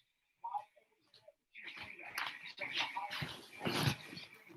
He is expected to miss the rest of the regular season. Okay, I'm back. Some injury news. Clyde Edwards-Helaire strained. He probably won't go. Jim Caldwell was interviewed. Oh, no. Look, he's competent, but I don't think he's the guy the Texans need. Jim Caldwell was interviewed for the Houston Texans head coaching job. All credit to the guy. He's a great, what he did with Baltimore, but he's fantastic with what he's done, but I want a young offensive guru type guy. I don't want Jim Caldwell to coach the Texans. Just my opinion. I mean, I was the guy who said that Jalen Hurts was not going to really be able to play competent quarterback in the playoffs. And I eat those words. I was completely wrong. And that's okay. But I don't want him as the coach. If he becomes the coach and he wins 13 games in his first season, or he's more consistent than that and does the consistent things, and he's the head coach, oh, well, what do you know? I don't know anything, but I don't. This is just my opinion. This is why we have them. So he's interviewed for the job. All right, let me get my NFL stuff.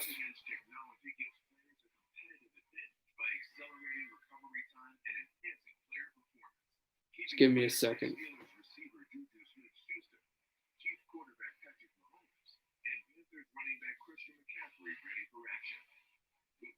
All right, I have Josh. Just let me know when you're ready, because I'm going to start doing the NFL predictions for Week 16. Let me know when you're ready. I do hate Pittsburgh, but I like that it was a very competitive game until the clock hit 0. Penguins balanced, tried to score, but we ended up winning, and it was a great game. Yeah, Game 6 was a really good game, and that game ended at the final horn 2, and Malkin slid the puck through the crease. In fact, it was crazy. So where Ken Call, the radio broadcaster of the Penguins, God, that's Mike Lange. Excuse me, the Red Wings was given to broadcast the game, even though he was sick in the throat, wasn't supposed to do it. He did it, and Ken Daniels, they're like, oh, bring it home, and it was the final game, and they were going to shoot off, and it was going to get blocked, and they would celebrate at center. Like, the broadcasters thought that the game was pretty much over with 15 seconds left, and Penguins surprised everybody in the building that they were that close. And I think that's why kind of in Game 7 in the next year, like, it was surprising, but it wasn't the most shocking thing in the world because they had seen it the year before. Yeah, everybody thought that. I think Zetterberg got the goal. I think that was the one where he had to push it past Fleury like twice, and Fleury thought it was underneath him, and he kept on whacking at it. And then the Pittsburgh bench was screaming that there should have been a whistle. And I was like, I'm not going to whistle this puck.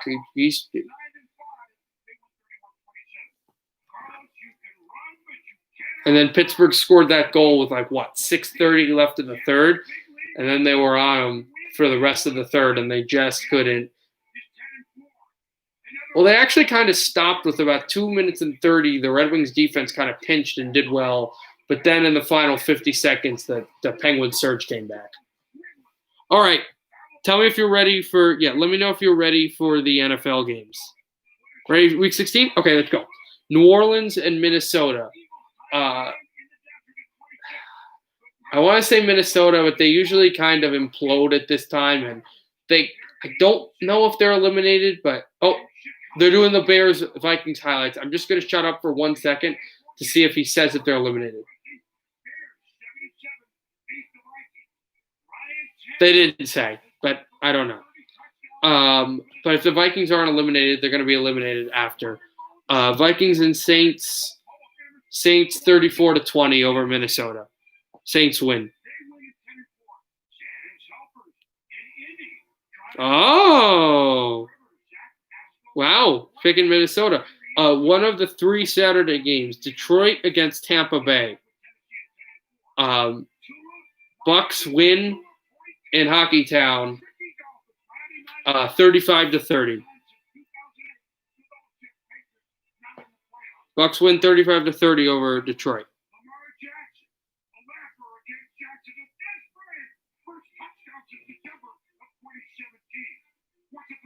Okay. San Francisco, I'm going to move on. Well, you do that. San Francisco upsets Arizona 27-24 in overtime. A field goal to win it in overtime against the Arizona Cardinals. Tampa Bay 30-24. I say 34-30, but I say that the Cardinals, the 49ers upset the Cardinals in overtime.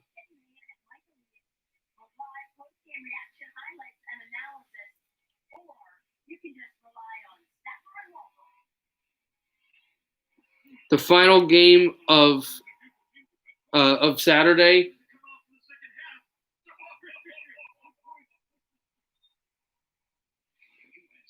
The final game of the Saturday, the Raiders win 40-30 over Miami.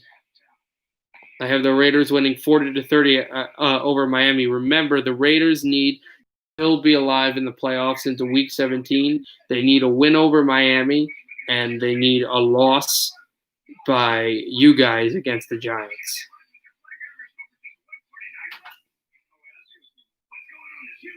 Baltimore and the Giants.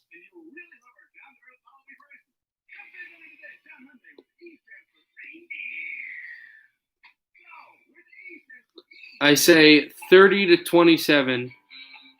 30-27 Giants in Baltimore in their final road game of the year. Again, even if they only win like 6 games or whatever, or 5 games or whatever, even if the Giants don't make it in the playoffs, man, they should be proud of this season.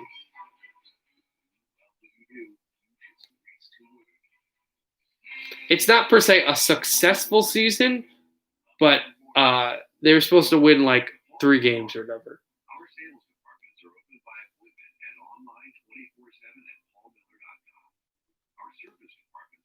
Even if they lose, there's probably a pretty good chance that the Giants are going to be into the playoff race until the final week of the season if they don't get in.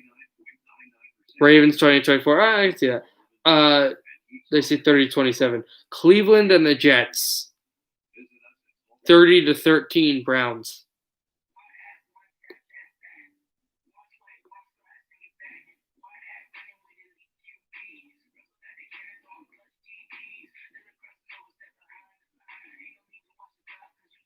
So, 30-13 Browns for that game.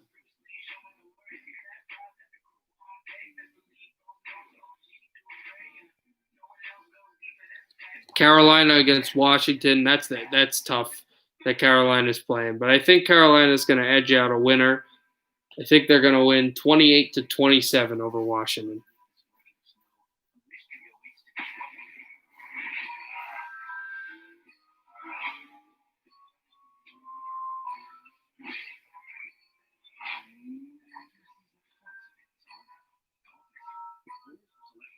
Believe it or not, if the Giants win and Washington loses, Giants are back in first place. Again, this is what I said. Like, the Giants lost. Oh, don't fret, Giants fans.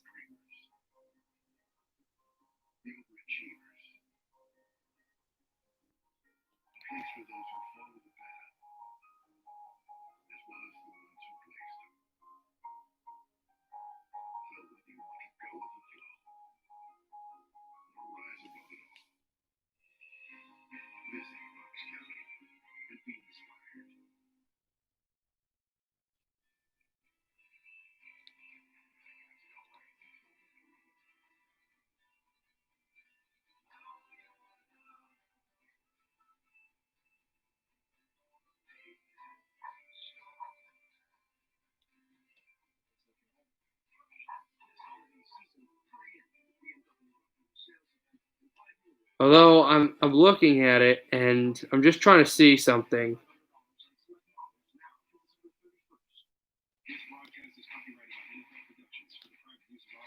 I think if Washington wins and the Giants lose, I think they might win the division just because it's 7. Because then the Giants would have 10 losses, and if Washington would have 8 losses, and if they lose another game, they would have 9. Yeah. If Washington wins, then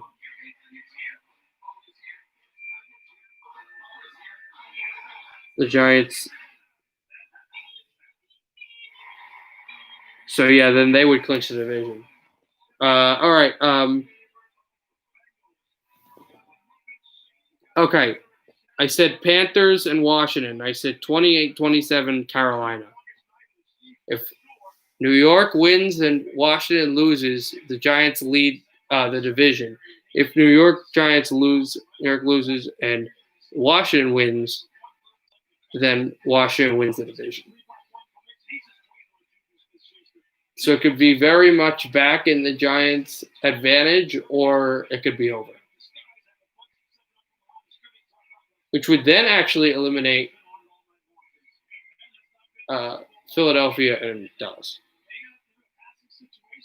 I hope. But I don't know. Indianapolis and Pittsburgh. I say Pittsburgh wins 24-3. All right, we'll resume this at the next commercial. Kicked out of bounds, touchback. Pittsburgh 24-3 is my next one over the Colts.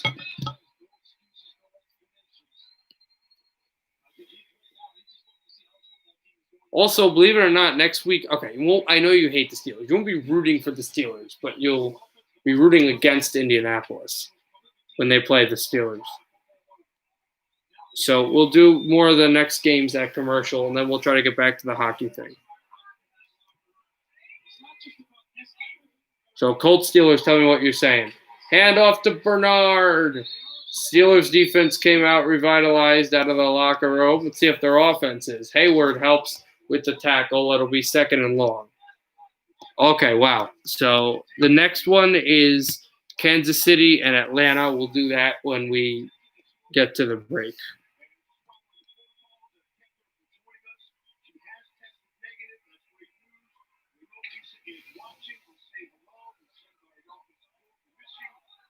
Second and 11 for Cincinnati. Finley tries to squint. Finley actually, it looks like this YouTube streamer right now. Yeah, I know. You don't want them, that's what I said. You don't really want them to win because you hate Pittsburgh, but you want Indianapolis to lose. Because that'll help your wild card chances.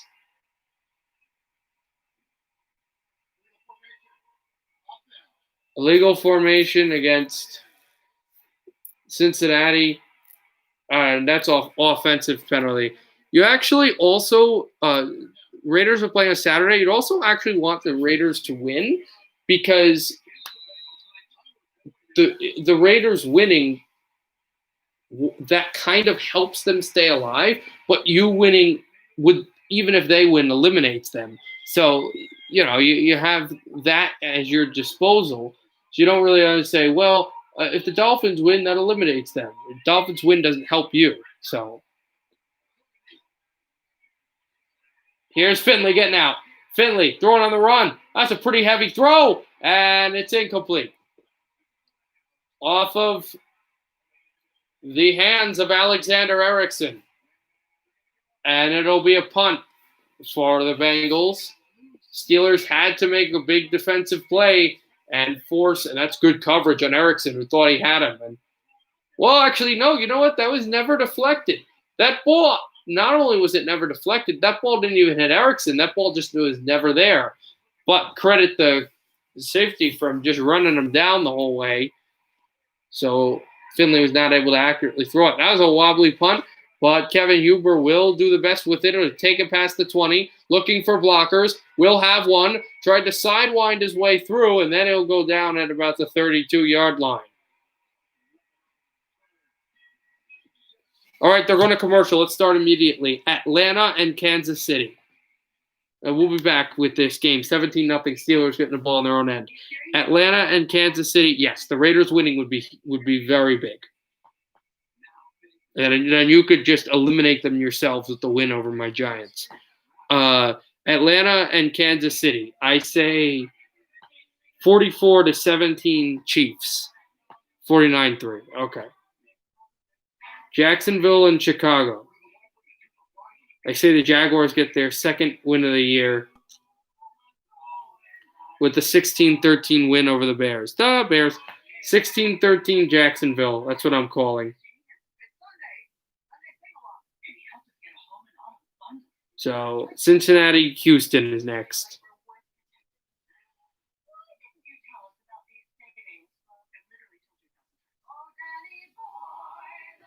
So 16-13 Jacksonville. That's what I'm saying. Houston and Cincinnati next. All right, I'll do Houston. Oh, wait. Jags like Jets fans celebrate like they're on the Super Bowl. Yeah, 1912. Okay. Houston Texans 31-20 over the Bengals. That's what I'm saying. 31-20 Texans. And that's the final of the 1 o'clock games. There's a 405 and two 425s on week 16.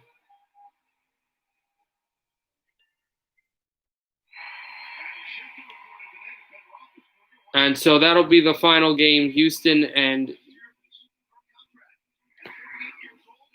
Cincinnati. That'll be the final game until we go back to commercial. And I say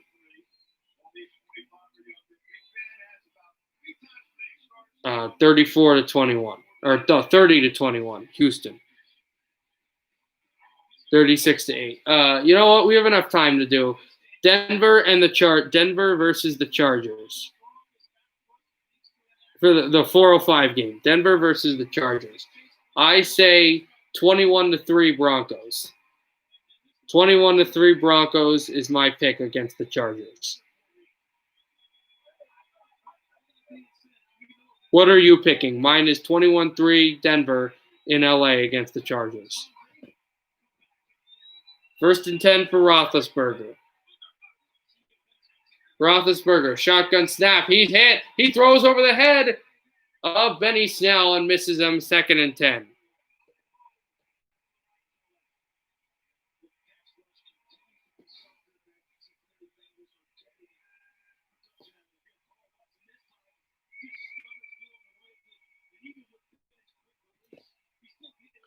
Okay. When we get to commercial, we'll go to the next game, the NFC East battle, where the loser is out of the playoffs. Again, they all could be out of the playoffs if Washington wins and we lose against you guys. But we'll have to see on that.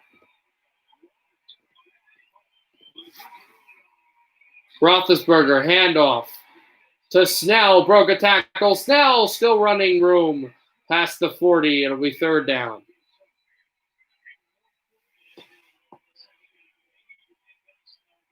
We'll actually skip that one, and we'll go to another one once we get to commercial.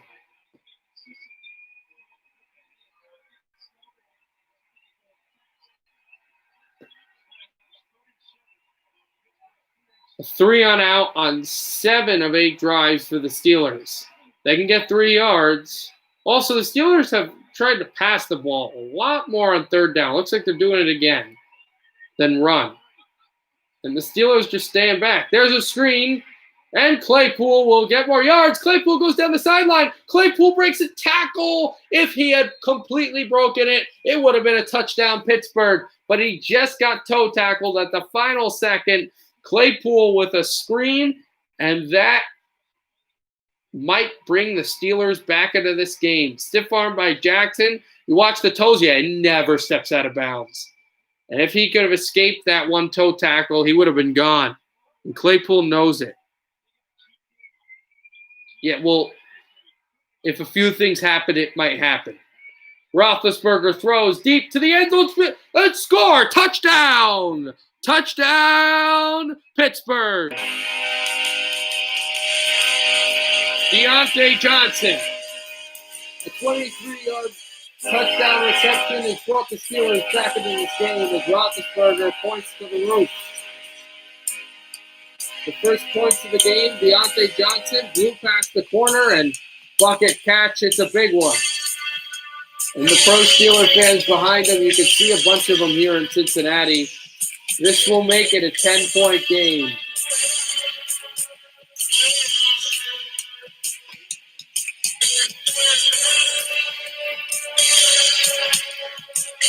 Extra point is right down the middle. They wave the terrible towels at home, and in Cincinnati, the Steelers have made this a 10-point game.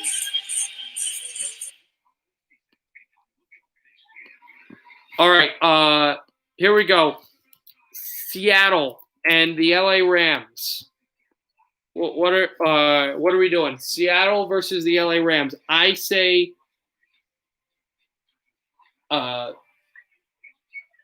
37-31 because they don't kick the extra point in overtime. 37-31 overtime. A Chris Carson 56-yard run in overtime against the LA Rams in Washington State against the Rams. Seattle wins in overtime 37-31 over the Rams. I know the Rams were outplayed by the Jets, which is horrible, but they win. Seattle wins. Okay, Seahawks 28-26. The NFC East battle, the loser is out, although both teams could be out. Dallas versus Philadelphia. 27-0 Steelers blank them in Texas. That's what I'm saying. 27-6. I'll say 27-6. And you know what? Back to 27-0. 27-0 Philadelphia. That's my pick. And then after that will be the two games that I will live stream. Again, I'll say I'll be streaming the Sunday night games and Monday night games for the next 2 weeks, and then I should be able to stream all of the playoff games. I don't see I don't see a reason why I'm not, and I'm pretty positive the Super Bowl will be back before I go back to college. It might be like the first day I'm there. I don't know. Eagles 24-7. Okay. All right, the first game that I'll stream on Sunday Night Football, Green Bay Packers and Tennessee Titans. Quickly, let's say the Titans 33-3 over the Packers. That's my pick. Titans 33-10. 33-10 Titans. Tennessee. 33-10 over the Packers. Tell me your pick for Tennessee and Green Bay.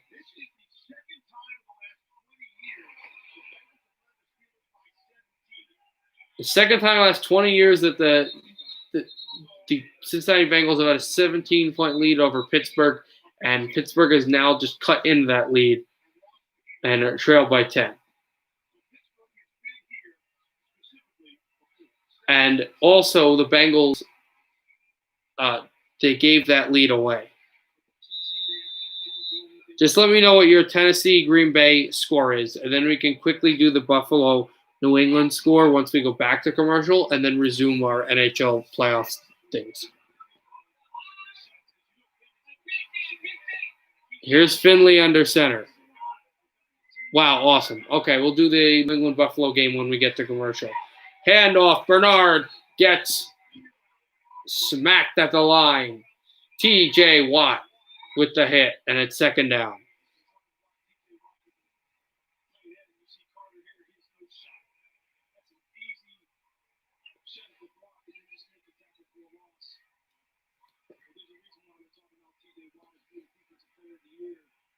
T.J. Watt, one of the top guys that has been considered for Defensive Player of the Year, and this is one of the reasons why. 4 tackles, 3 tackles for loss, and a sack. Finley is in the shotgun. Bernard lost a yard on that, 2nd and 11. Finley throws over the middle. Sample with the catch, Drew Sample, and not for much, so it'll be 3rd down. The former Miami Dolphin Minka Fitzpatrick was there as well. He can hit, played in the University of Alabama. You know he can go out there and lay a solid hit in a guy. 4-yard gain for the Bengals. It's 3rd and 7.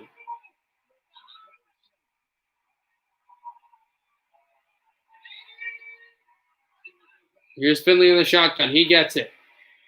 Steelers pressure. He's going deep. Great deflection. He had Higgins, and the Steelers made a great play. That ball was just sitting up there, and the Steelers are, again, in Steeler fashion when they give up leads to Cincinnati, finding a way to stay up with them. And that's what Sutton did. He waited, he made the deflection, and the Steelers make the stop again. That's what happened the last time. They made a 3-and-out stop, and it's not interference. He plays for the ball, and then They get the ball and score. They trail by 10. They need a touchdown or a field goal to be within a one-score game. This punt is going to drop. They got to watch. Steelers got to watch because if they muff it, they get out of there quickly. It's going to go to the 26-yard line of Pittsburgh. The Steelers are getting the ball back, down by 10, with a chance to do more damage. Still fairly early in quarter 3. All right, let's go. Final game of the week, not of the regular season, but of the week 16. We'll get that in the final Monday night game of the regular season. I don't know if they're going to do a Monday night game for playoffs or whatnot, but here we go. Buffalo and New England from Gillette Stadium with the Patriots.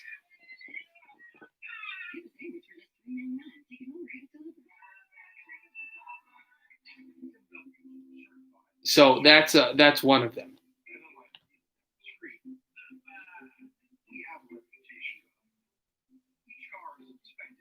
Bills 33-0. I know you hate the Patriots. I think this will be a close game. I actually think I think the Bills will win, but I think this will be 28-24 Buffalo over New England. We are done with this week.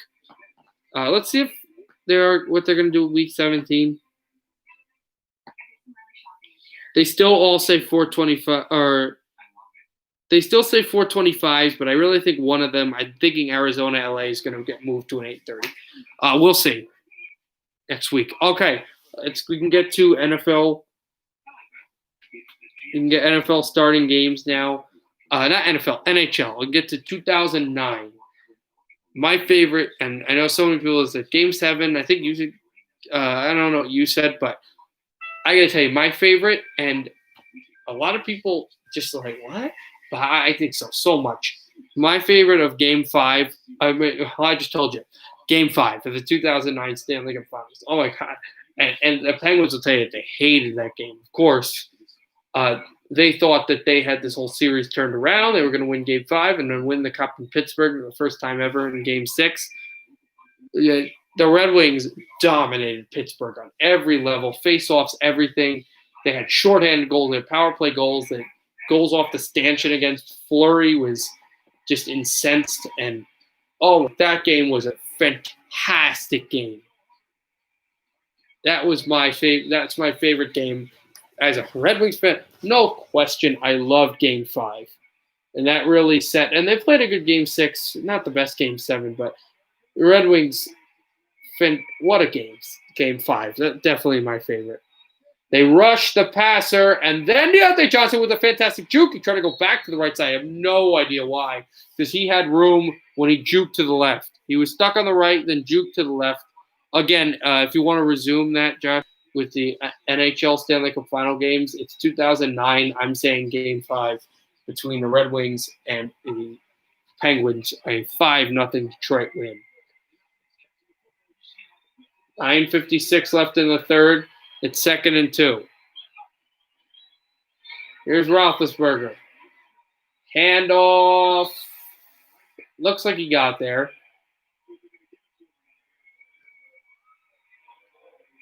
Wait, but you didn't say your favorite game in 09.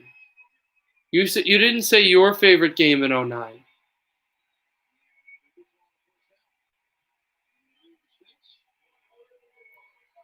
I'll tell you my favorite game in 10, and it's not that one. And I know why you picked 10, because that game, I think, ended 6-4. It was a scoring extravaganza.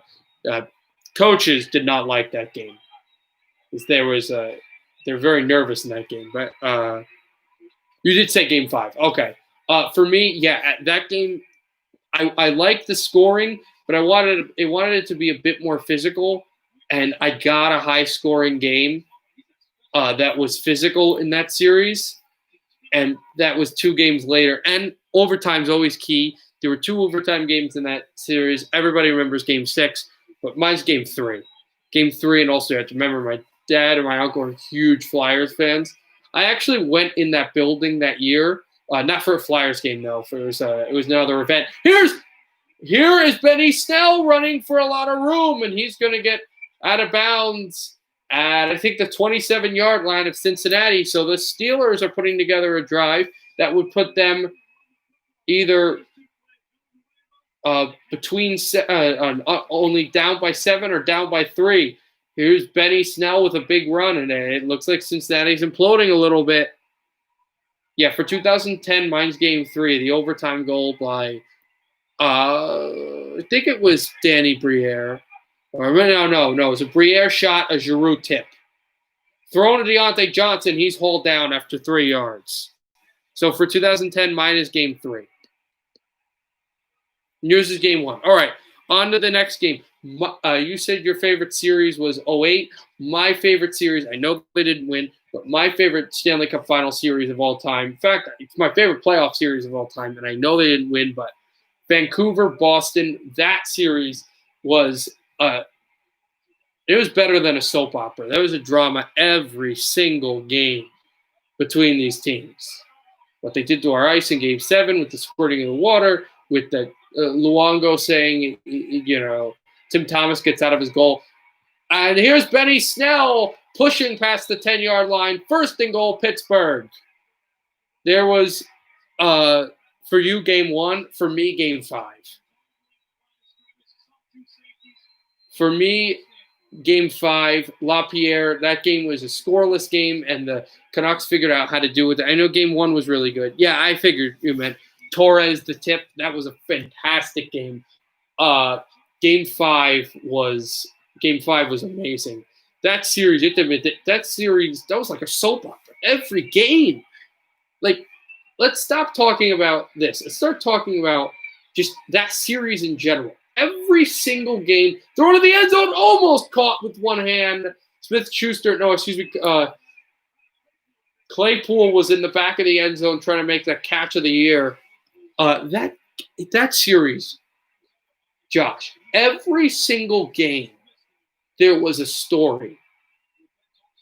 Game 1, there was the story of the goalies and the tip-in and the line changes, and then after that, there was Burrows and that whole thing, and then after that, it was Nathan Horton, and then Luongo, how good is he? And then it was Tim Thomas running out of the goal, and then Game 6, they're going to win the Cup, and then Game 7, it's for Canada. You have to win it for Canada, and the squirting of the water on the ice.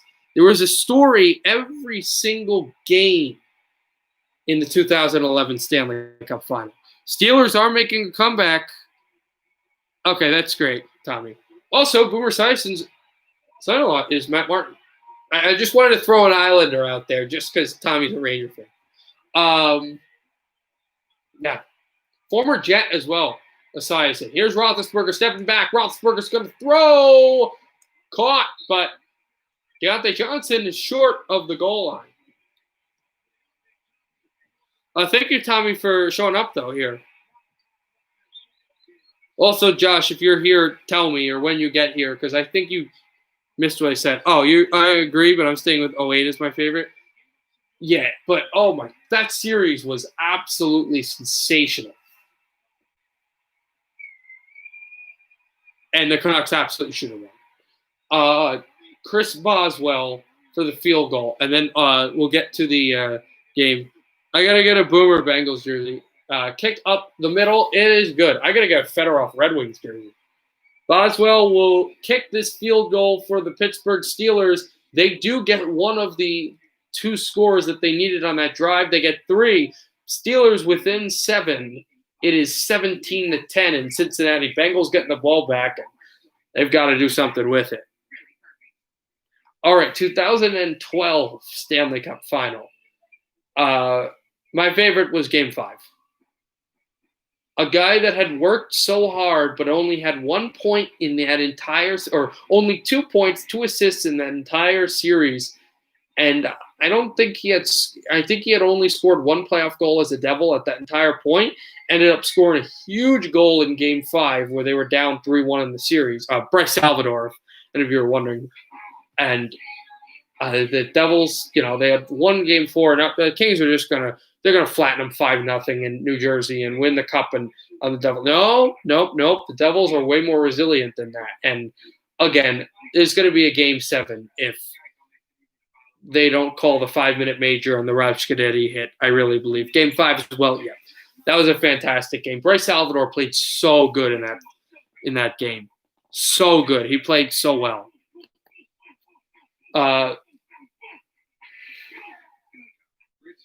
2013 Stanley Cup Final. My favorite was game.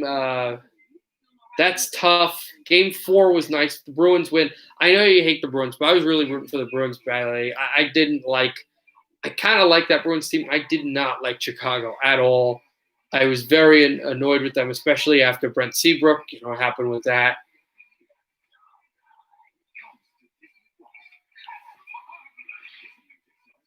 So, game 5, you said game 1. Game 1 was really nice. For me, game 3. Game 3 was the game.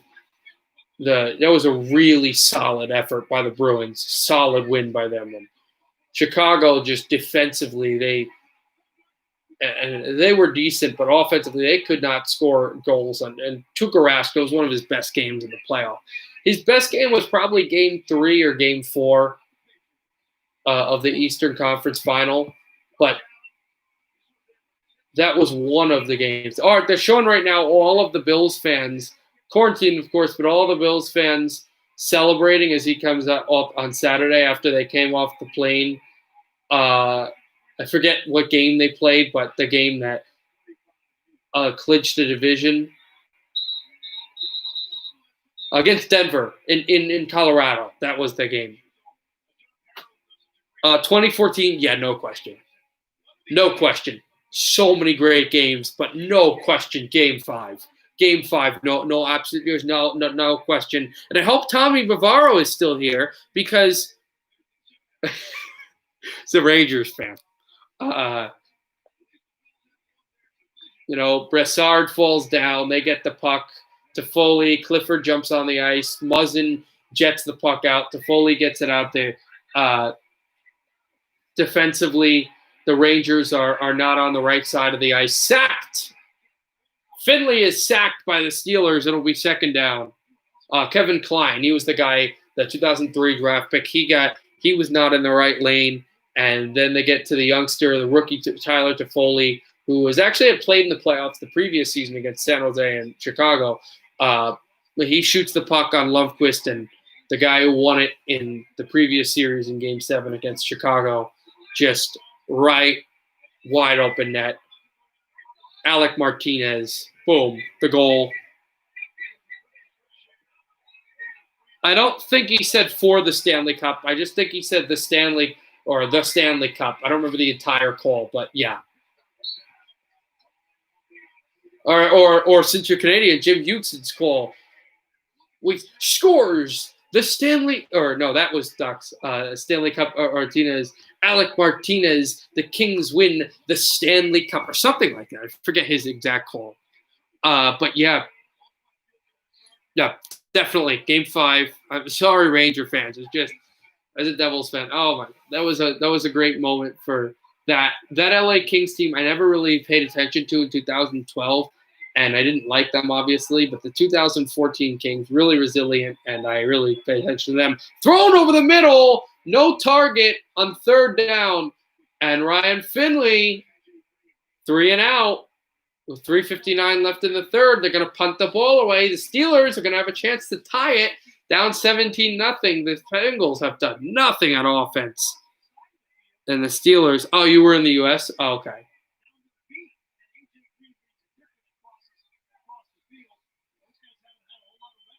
I don't think I correctly did it, but that's whatever. 2015 Stanley Cup Final for me is Game 6. Game 6, Duncan Keith played so well, and then, of course, Richards to Kane, and the whole place goes crazy because they know they're going to win the cup at home. Here is a reverse past the 30 to the 32-yard line, and the Steelers are going to go on their drive to try to tie this game. Yeah, Game 6 for you? Yeah, that's definitely for me as well. If we're still doing this, we can do conference finals from 94. I'll do it if we're still doing this, and if not, if I can remember, we'll do it at on Sunday night stream for the Packers Titans if the game's not over when we're done with Stanley Cup Finals. We can do conference finals. Again, we'll start at 94. I don't want to do 90 or 86, 85.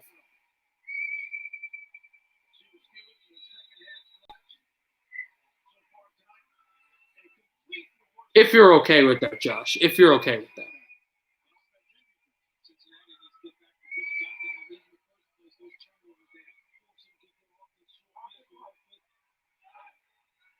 Roethlisberger in the shotgun.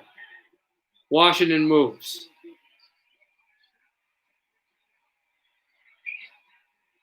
Let's start 2005 because I remember from there well. Okay, that's fine. But we're not going to do that until we're done with the Stanley Cup Final anyway. Hit hard. Just because Game 6 in 97 was pretty awesome against the Avalanche. But all right, we'll start from the 5 to 6 season.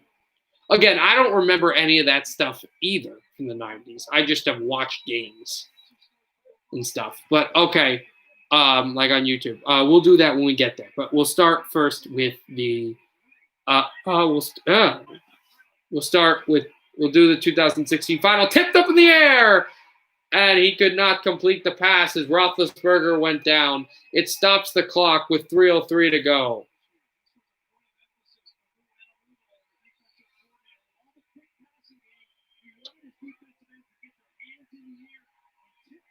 I think that was Hubbard who got it up with both fingertips. Yeah, no, I know what you meant. The 5 to 6 season. 3rd and 1.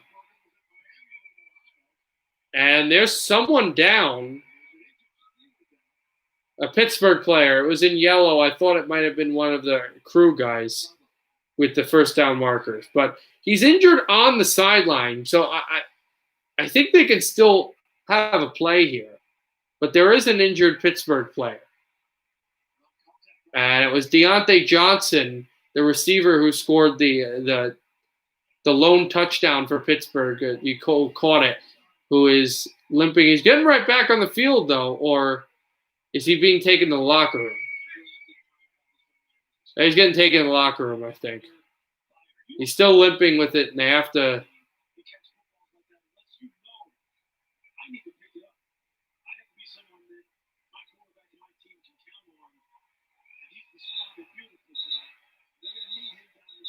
check up on him. There were a few rapid whistles after that. Just going to lead him to the Cincinnati locker room here. Or no, they're not. They're going to right to the bench. They're going to look at him, ask him how he's doing and everything. All right, while this is happening, here we go. So here comes the Pittsburgh play. On 3rd and 1, Snell is out there. McDonald, Washington, Smith-Schuster, McLeod, who replaces Deontay Johnson. Hand off to Snell. He gets stacked. And he lost a ton of yards past the line of scrimmage, behind the line of scrimmage, binds with the hit, and it forces 4th down. The offense didn't do too well. The defense makes a fantastic play late in quarter 3.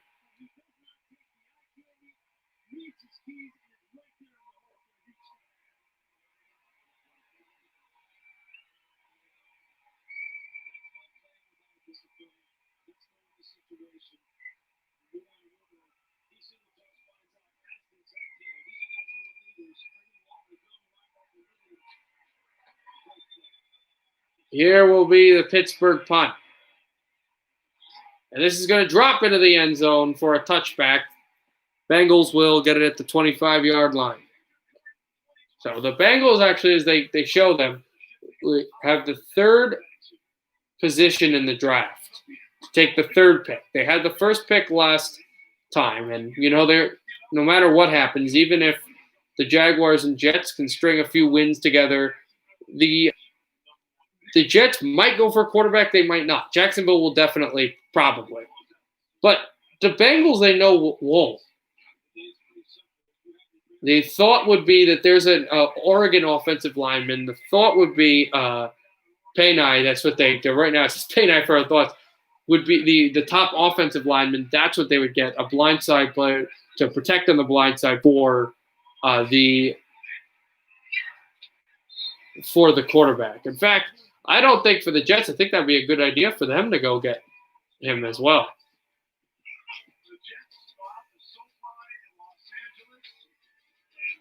And yeah, the Jets had that big win too as well. All right, let's get back into the finals.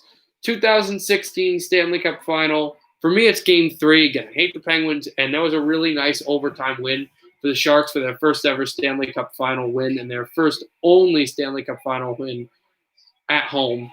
The Jonas Donskoy overtime goal. If you actually look a few years back, when Donskoy scores the series winner to make it 3-1 over the Avs, that goal goes almost identical. Although this one they are kind of identical. So again, for yours is Game 5. The Sharks won in Pittsburgh. Mine is Game 3. Game 3 was really awesome. They're down 2-0 and in overtime, if they lose 3-0, they either lose in Game 4 or lose in Game 5. Also, one fact, I don't know if you know this, as they show the great Giovanni Bernard run. I don't know if you know this, but Pittsburgh, their 5 cups, they've never won a Stanley Cup in Pittsburgh. 2017 Stanley Cup Final. Game 6 was pretty amazing, but my favorite is Game 3. Here's Finley getting out of there, throws on the run, and he found A.J. Green out of nowhere, who slides to the first down marker. And I think that the Cincinnati Bengals, as there's an injured Steeler behind the play, I think they found, he really holding his shoulder, I think they found their backup because Finley has been playing really well. He's not going to be the face of the franchise. That's Burrow. But Finley is working well as a backup. Game 4, I had Game 4 as a close second. He got hit hard by Williamson, did Finley, but he got up. And then, of course, there was that Steeler behind the play injured. They found his target, Green. I don't know if Green will get the first down, but he did get the first down.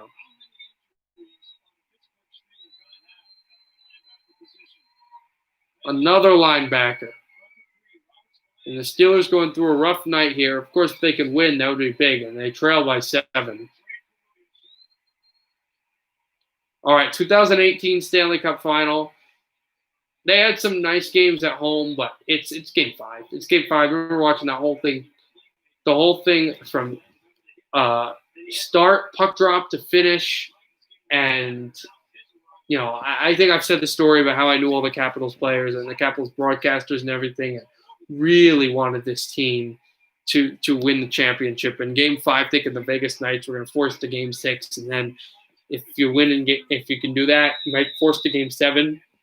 And who knows, in Game 7, I thought they got to win Game 5 because this might be Ovechkin's final chance to really get there, and I wanted him to get that championship. So Game 5, to me, like, when they won, I was really happy. So, yeah, Game 5. Finley on first down. And there's a penalty on the field. Intercepted, but the flag went and the whistles was going. I think this might be false start against the Bengals.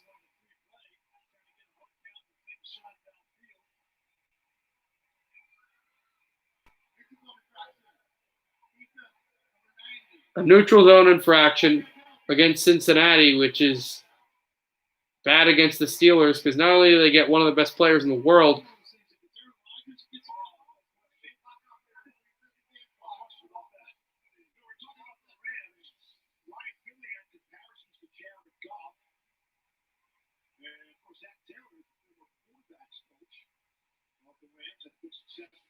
offside, and Finley was really incensed just looking at it because he didn't get the call. I think the whole thing is the refs want to protect the quarterback, and if you're an experienced guy, you know the refs, they know that you're a good quarterback, whatever, that they'll do it.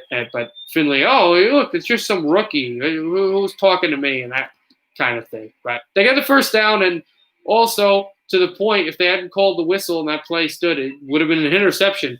So, all right, that's the end of the third quarter. And it is right now still, it is 17-10. Bengals trying to march here. All right, 2019. You said Game 5.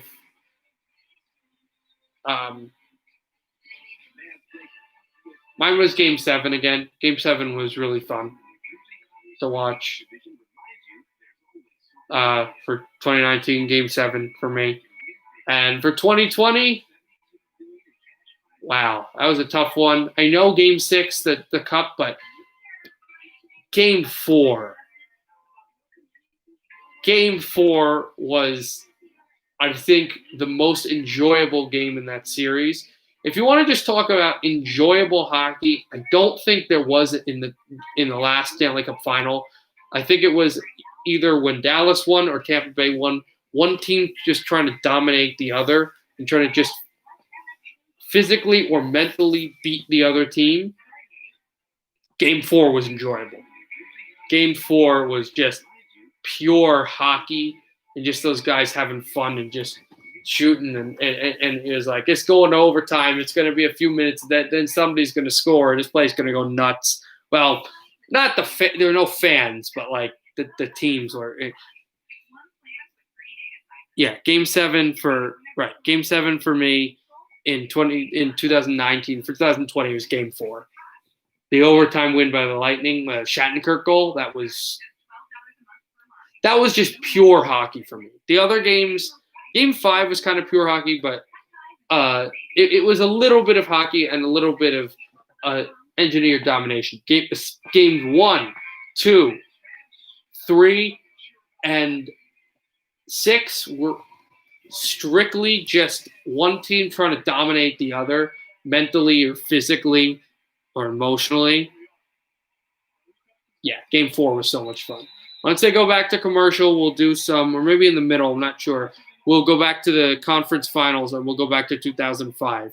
We'll start with the West. There's a shotgun snap. Finley hands off Bernard. Bernard right past the 45-yard line to about the 44, I believe, of Pittsburgh.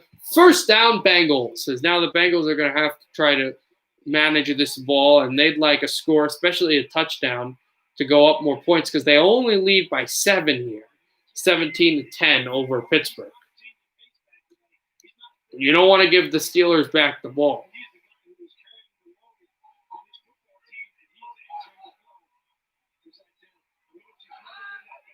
Game 1 and Game 6 especially was one team trying to just dominate the other. And they did. Dallas did in Game 1 and Tampa Bay did in Game 6. I mean, I don't remember if I did Game 1, but I remember I definitely did Game 6. You may remember we both watched that game together. Well, not together, not together, but I streamed, I think Game 6. I think I streamed both the games. So both saw how that game was done. But again, conference finals in a little bit. We'll do 2006 Western Conference Finals first. Also, at some point soon, I'm not sure when, I'll be making a all Stanley Cup playoff goals on the 2005-06 round 1, round 2 conference finals. And I already did the Stanley Cup final. Bernard slides forward to the 40. It'll be third down.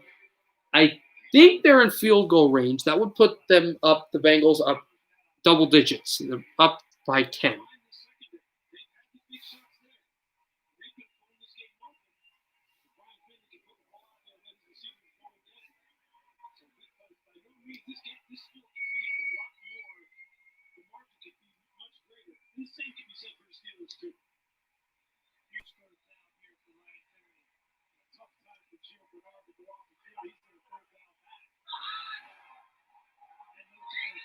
No Giovanni Bernard, who is listed as the third down back and has been good. Here comes Finley, going to run for the first down. He's going to get it. He's going to get it, and I think he's down at the 31 of the Steelers. And the Bengals convert, which means they can run some more clock. Yeah, I think I did. I don't know if I streamed one because I think I might have been doing something. Or there might have been one game that I didn't stream. But I definitely remember streaming Game 6. I remember being late to that game because it took me forever to get out of the cafeteria at school and missing the point goal. But we didn't miss the second goal by the former Devil, Blake Coleman. Finley Handing off. Bernard is going to get a bunch. He almost beat Stefan Tuitt. And it'll be second and short with less than 12 minutes to go in the fourth quarter.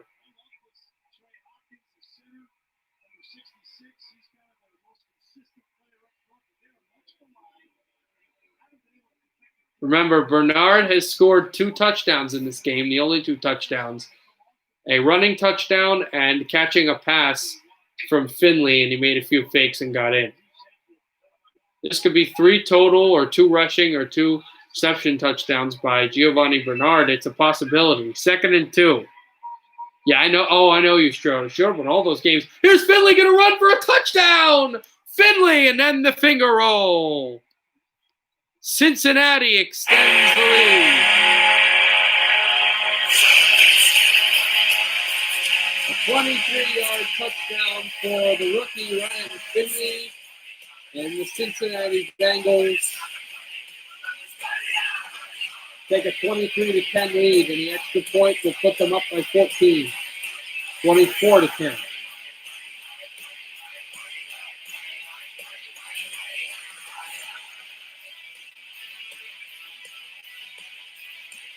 Extra point try for the Bengals.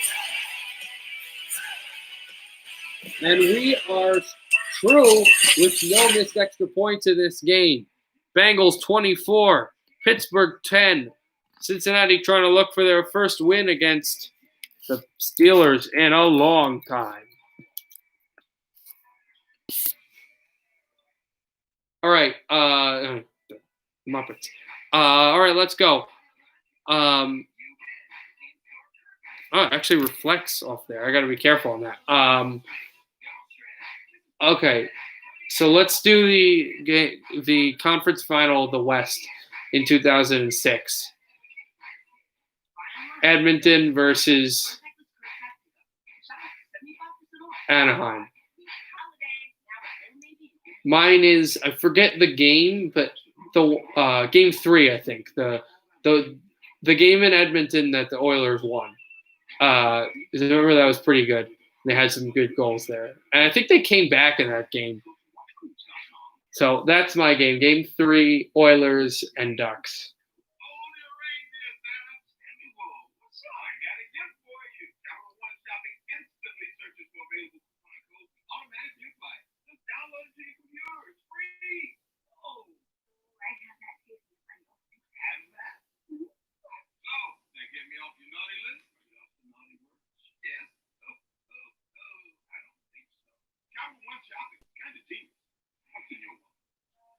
Game 3, yeah, me too. All right, so favorite game in the Eastern Conference Final. Oh, this is no question. This is easy for me for 2006. Game 6.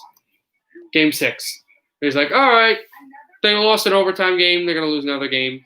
They're winning for the whole game, Buffalo, and then they let some leaky goals go in, and then they're already injured at defenseman, and then that the puck goes off of. I forget if it was Gerber or Cam. You know, I'm talking about the Conn Smythe winner. I can never remember his name, who went to Chicago, retired. Cam Ward. I forget if it was Gerber or Ward in the net, but it goes off of them, and the rebound's leaking, and it almost gets put in by Pominville, but the goal is Briere. Daddy Briere! That game, yeah, game 6 for me, no question. That was an awesome game in Buffalo.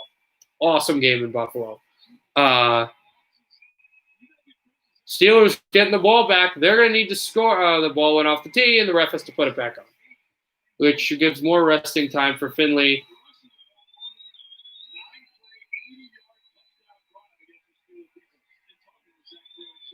11:21 left in the fourth. Steelers are going to have to get the ball and score, and probably going to have to score a touchdown here. They trail by 14.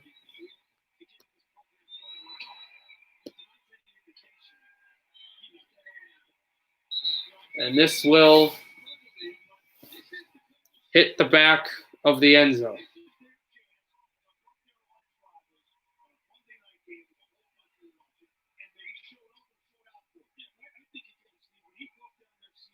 127 rushing yards for the Bengals as well. So, interesting thing I was just noticing. If the Bengals hold on to this game,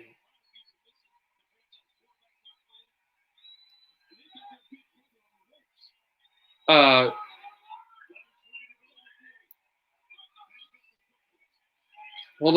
on.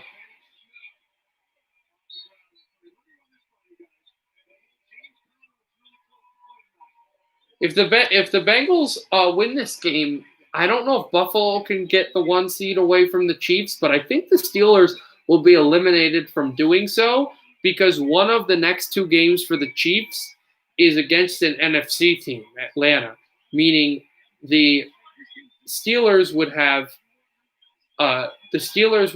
3 conference as they lose a yard here. If the Steelers lose, the Steelers would have 3 AFC losses. Oh no, the Steelers still have 2 because they lost to Washington. Okay. So no, it wouldn't be clinched then because the Steelers would have 2 AFC losses, and the Chiefs, and they would both only have 1 loss in the division, and the Chiefs would only have 1. Okay, so no, just because of that Washington thing, it's not clinched. Game 3 for 07 West. Oh, that was a pretty great one by the Red Wings. Smith-Schuster will run this out of bounds. For me, it's game 1. That's a close one, but it's game 1. For the Eastern Conference Finals, it's for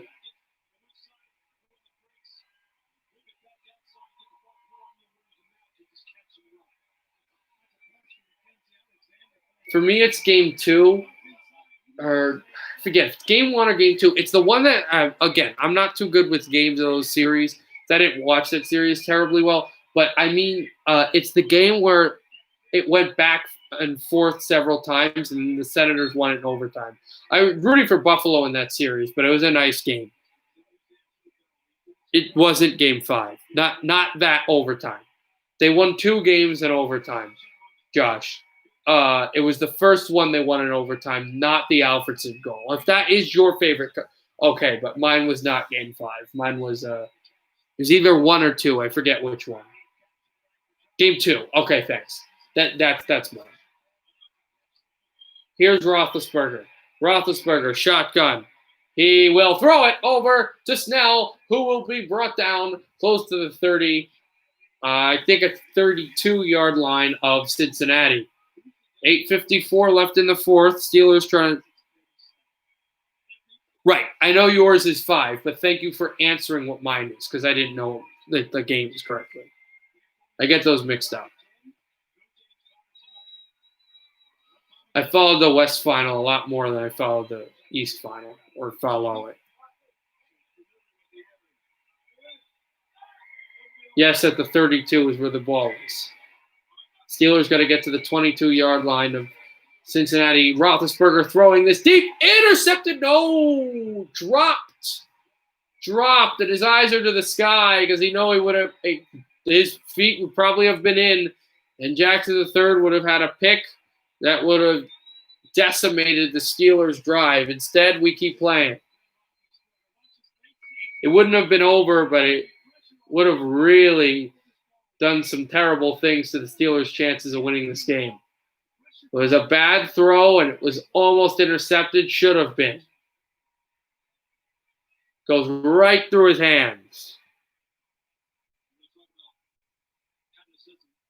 He makes a deflection. That's good, of course, but thought that he would have had that interception. It's 2nd and 10.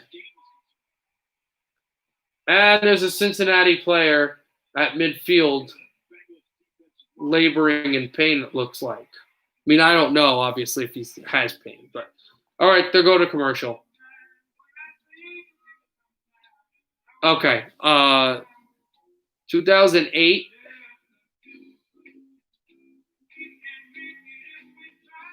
Western Conference Final. My favorite is Game 1. My favorite for the West was Game 1. That was a pretty big game. Johan Franzen had a really big game in that game. And that was also the sequence where I don't remember if it was a power play or what happened, but the Red Wings had a rush, and then the puck got blocked, and then the Stars had a 4-on-1, and Steve Ott missed the net, and then Lidstrom got the puck from behind the net and cycled it on along, and then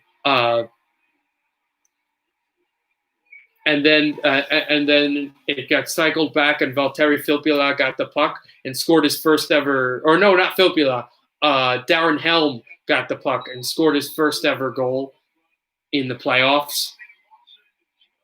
And he was with Abdelkader. Abdelkader didn't play any playoff games, and Abdelkader played a few regular season games. Darren Helm didn't play that many regular season games, and he didn't play any playoff games until the conference final. That was my favorite game, game 1.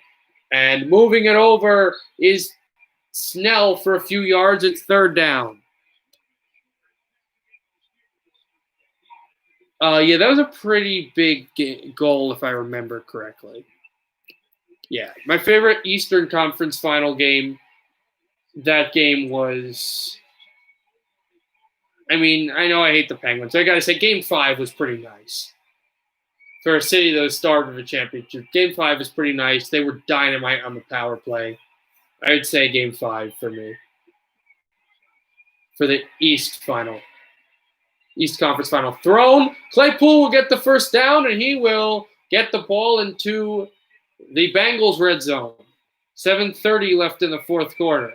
Steelers looking for that touchdown to come within 7. 5 is yours as well. Okay.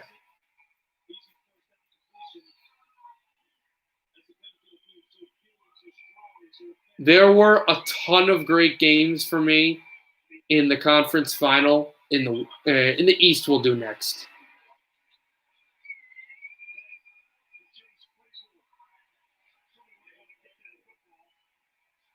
For me, it's Claypool gets the catch close to the 2nd down. For me, for the East final, it's 60,007 career passing yards now for Ben Roethlisberger. Unbelievable. For me, it's Game 3 for the Eastern Conference final, because Carolina had in a first time they were there, which was in a long time, since 2006. And they got some goals there, which they didn't get any goals in Game 4. I think maybe only got 1.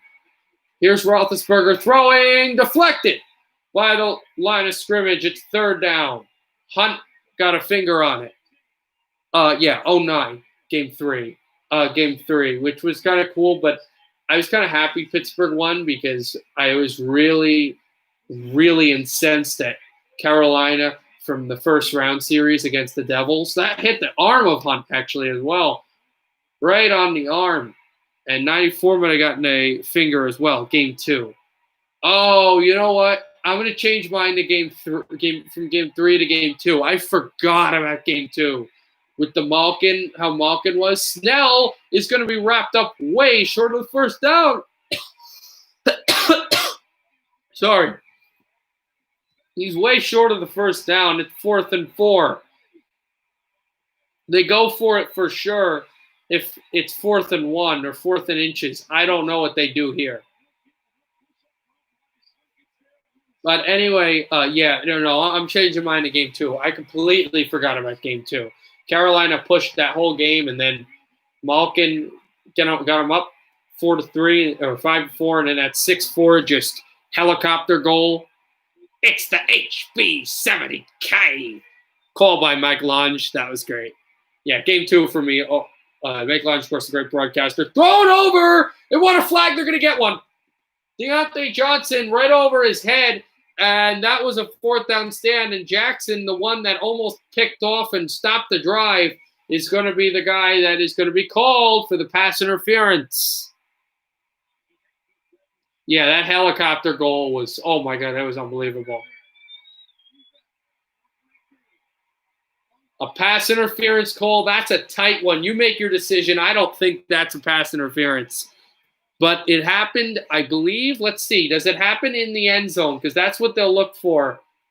It happens in the end zone. Their feet were there. So the ball will be, I think, at the 1 yard line, and the Steelers will try to Go within a touchdown here at the 1 yard line.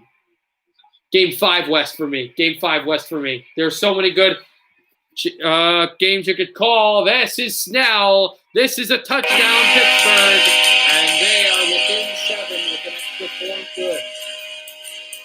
And the Pittsburghians, the Indians, they call themselves, are happy here.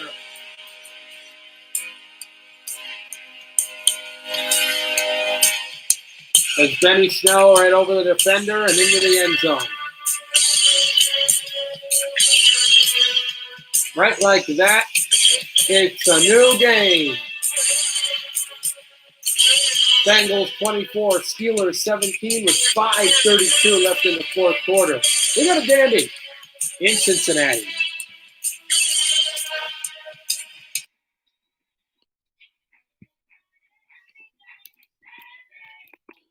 All right, mine is game 5.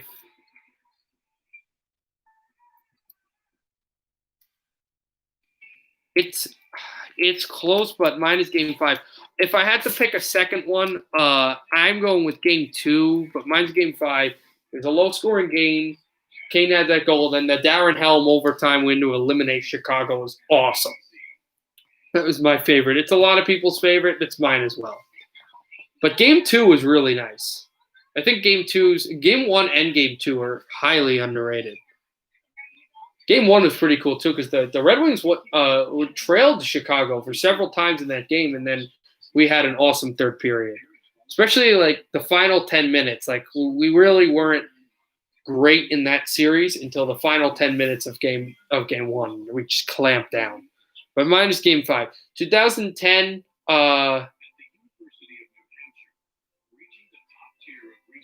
I wasn't really rooting for Chicago, even though San Jose eliminated Detroit, but game 4 was pretty cool.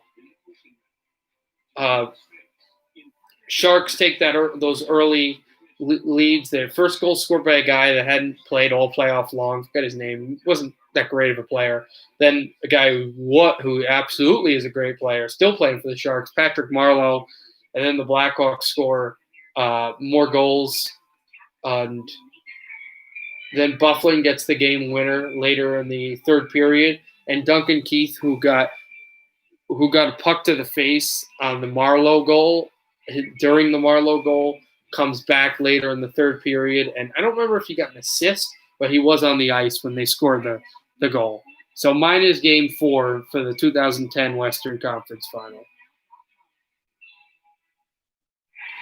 I mean, we both didn't like Chicago, but it was kind of cool for them, I guess. For the conference final in the East, it's game 5 as well. Well, not as well. It's game 5 for the West. It's because there's a specific moment too when the Canadians onrush the puck. The Flyers bring it up. There's a save by Halak. The Canadians make a play, and then Halak goes back up to get the puck, and he falls down, and then Richards just grabs it and shovels it into the net with his backhand.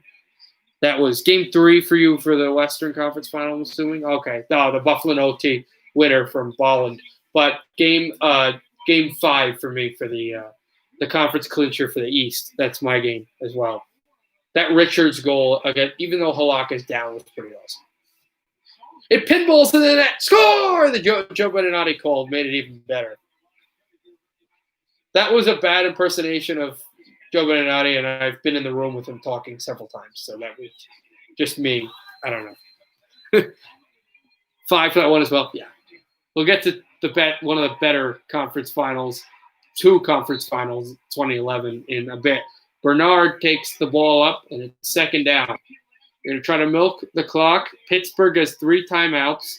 Now, they're not going to use those until the 2-minute warning if they're not haven't tied this game. Cincinnati's going to want to burn as much clock as possible, especially try to get some first downs to help them do that as well. They lead by a touchdown.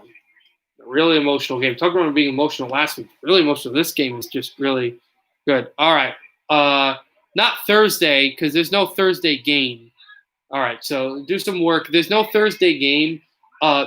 the Thursday game is being played on Friday, Minnesota and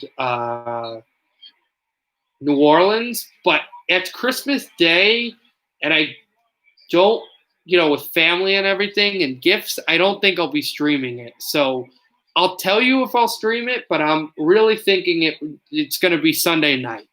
So we'll probably do this on Sunday night at 8:20 Eastern, 5:20 Pacific for the Tennessee Titans and the Green Bay Packers. So, okay. Perfect way to stop, too.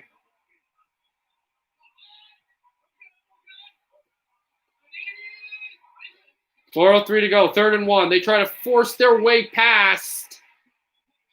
He got pushed late for the first down, but Cincinnati was Pittsburgh already had their hands up to indicate that he did not get it. Finley will get the first down.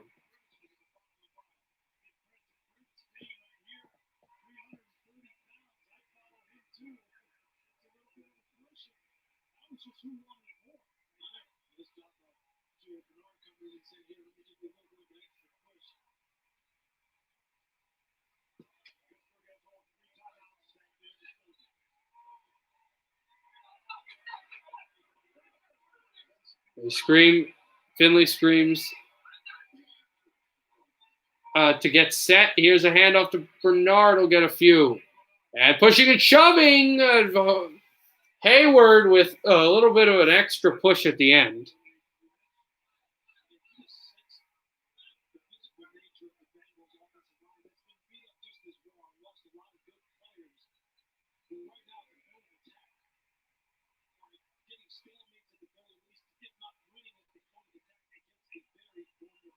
Clock continues to run, now 2nd and 7. Pittsburgh's going to probably start calling timeouts here. Cincinnati. Don't know if they'll call them if they get a first down. Handoff to Bernard. No, Finley's going to fake. Finley's going to move past, and then he'll get hit down just past the 40. It'll be 3rd down, and that'll be the first timeout taken of the second half by Pittsburgh with 2 minutes and 29 seconds left in the game, and it's 3rd down. Yeah, they made a good point. If they can force on 3rd down, they'll take the timeout.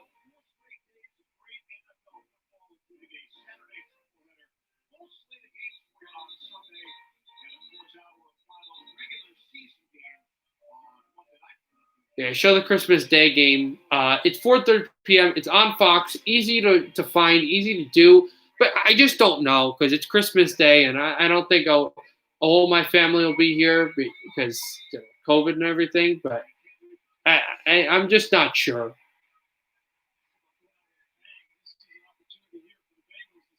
I'm not sure if I'm going to do it. I know I'll definitely do Sunday night, though. I'm probably not going to do Saturday either. I don't normally do live stream Saturdays unless it's college football. And one last probably live stream. Finley trying to get outside. Finley is going to be tackled short of the line to gain the Pittsburgh Steelers. Mika Fitzpatrick, second timeout, comes roaring in with 2:23 to go. The Bengals will have to punt, and the Steelers are going to have a chance with a timeout in tow and a 2-minute warning to tie the game.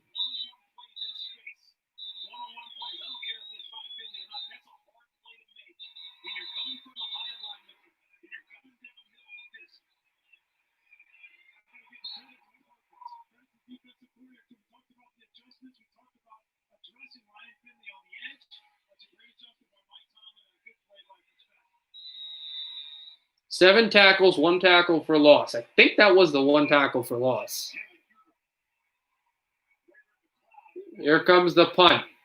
Steelers might actually have a play because the clock will stop when it's taken. Might have a play before the 2-minute warning.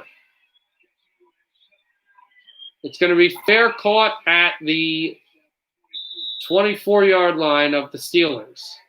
It's 2:17 to go. They'll have a play or two to use, depending, if he drops it or not, if it's incompletion or completely out of bounds. He will have a chance.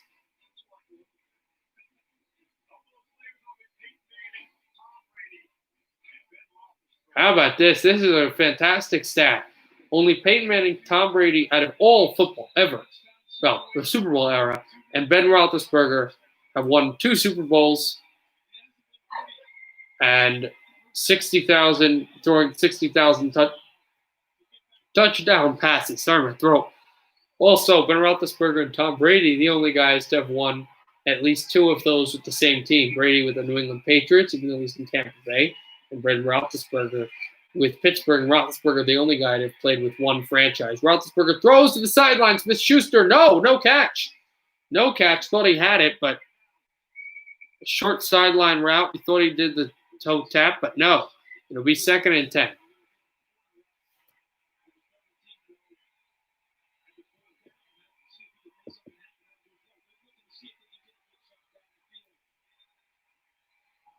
So this will be the second play, possibly before the 2-minute warning.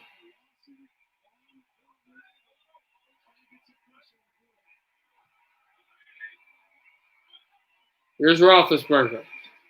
Ben Roethlisberger gets out of there and throws out of bounds.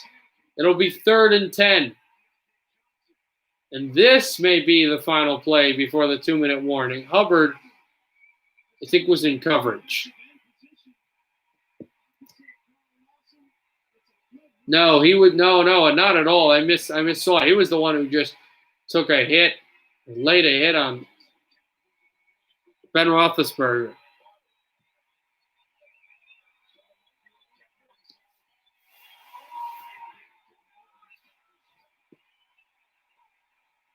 Steelers trailed by 7. They trailed by 17 at one point. Ben Roethlisberger motioning. Final play before the 2-minute warning. Throwing it up.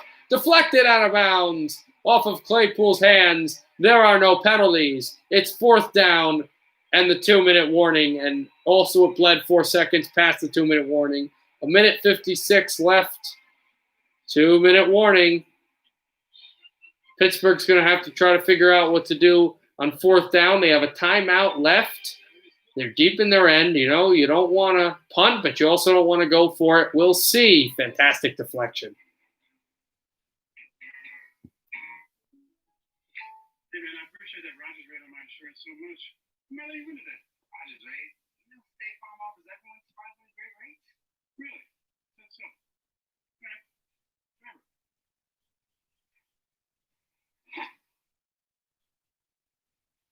Come down yet?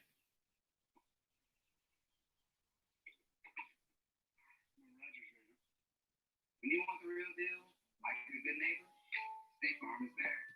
Grab Taco Bell's Nachos Party Pack whenever you're dressing up to stay in or witnessing a miracle. Go big with delicious nachos topped with all your favorites. Nachos Party Pack, only at Taco Bell. Get yours with Taco Bell delivery. Looking forward to the season? Yeah, more than anticipation. I've stayed one step ahead. Anticipation is key. So why are you unlocking the hopes? Always. Yeah, my family's doing good. Thanks for asking. You should probably did that. Jamal. Hello? Hey, Mr. Tebow. Chicken waffle sounds great. Nice talking to you too, Mrs. Steve. Yes. I guess. I don't even think about asking. All right. So we're going to come back here and wait to see what Steelers do on 4th down to start to go in the final. How many seconds left? 116 seconds in this game. Steelers have the ball, but they have to see what to do with 4th down. And I don't know. They might have to go for it here, just when you look at the fact that they only have one timeout. Cincinnati has 3. So if the Steelers were to find a way to score here,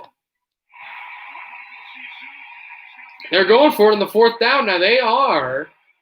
This ball is. It's 4th and 10, and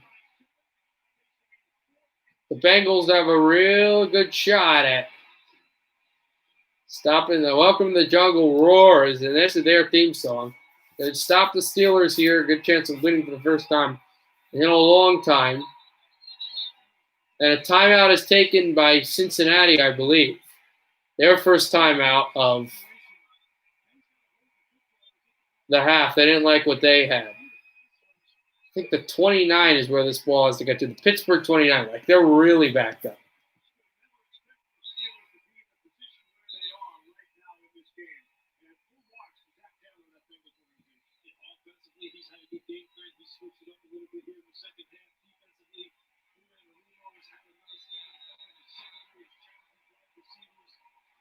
Yes, they are at the 19th. No, not the 19th. They are at the 24-yard line. They've got to get to the 34-yard line of their own, the Pittsburgh Steelers. Throw over the head. Are there penalties? No penalties. The Bengals are too good defensively on fourth down. The Steelers cannot convert, and they're going to get the ball on Pittsburgh's 24-yard line. And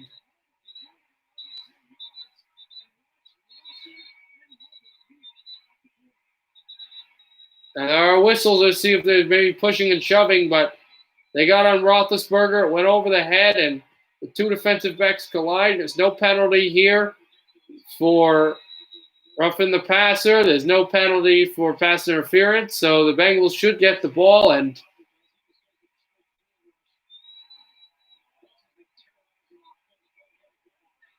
they're probably going to need one first down here, and that should do the game for them. Here's the handoff over to Bernard, pushing and shoving, and now he goes there.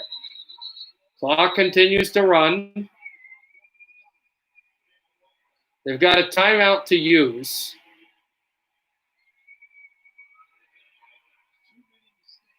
If they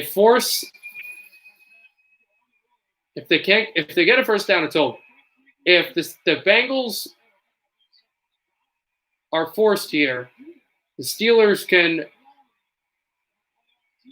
call a timeout, and then if third down or fourth down, if it's quick enough, I don't even know here. But if they get a first down for real, it is absolutely over. Here's Bernard. Bernard, short of the first down marker. It'll be third and short. And Pittsburgh has not called timeout yet.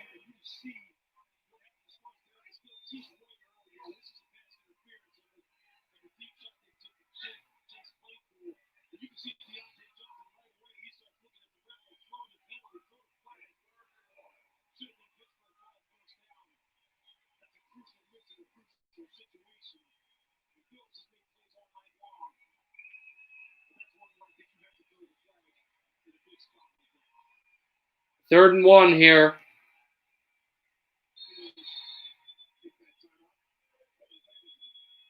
And somebody took a timeout. I think it might have been Pittsburgh. No, Cincinnati calls their second timeout. So 20 seconds left.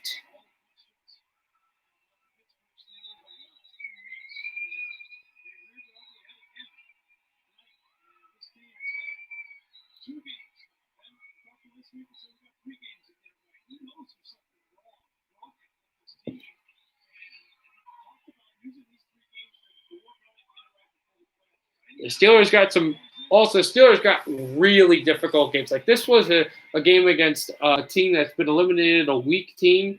They've got some difficult games. They've got a Colts team that's still in the division race in the AFC South and in the wild card race, and a team that, is quite a possibility that they could play in a few weeks. And then they got a team in their own division race that's trying to jump them and win the division in Cleveland, who had that win last night against the New York Giants.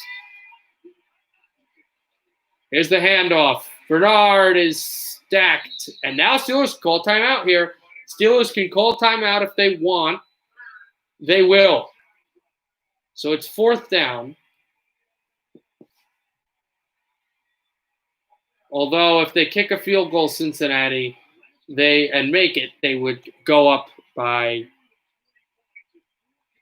one possession. Now, if Cincinnati, do you go for it to win the game? And then if you don't get it, then the Steelers can get the ball and still would have miracle of a chance, not much, but still have a chance to win the game.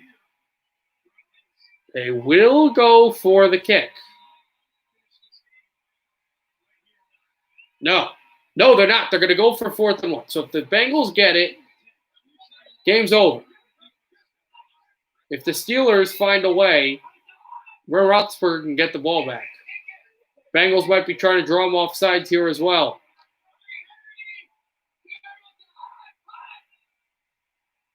He's still trying to draw him off. Timeout, Cincinnati.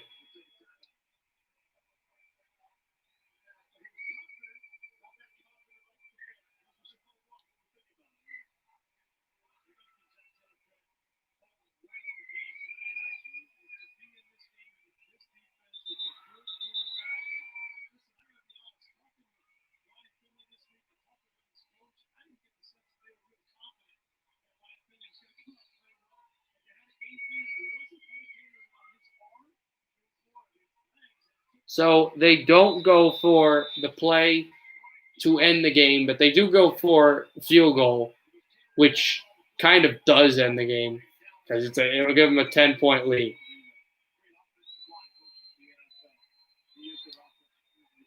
.33-yard attempt for Seibert. If he does miss it, though, there's a chance. Kick is up. Kick is good. Cincinnati up by 10 with 12 seconds to go.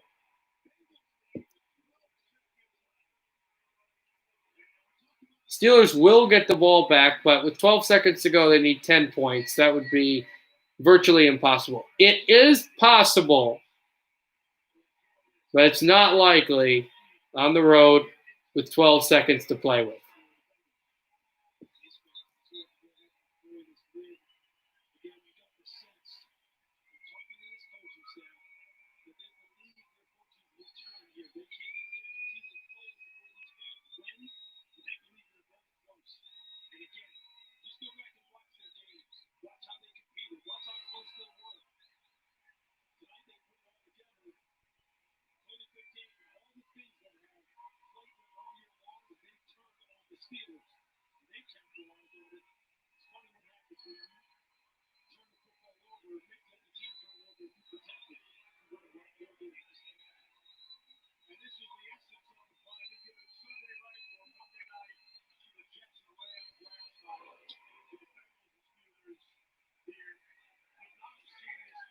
Kick will be taken, and a touchback will be had for Pittsburgh.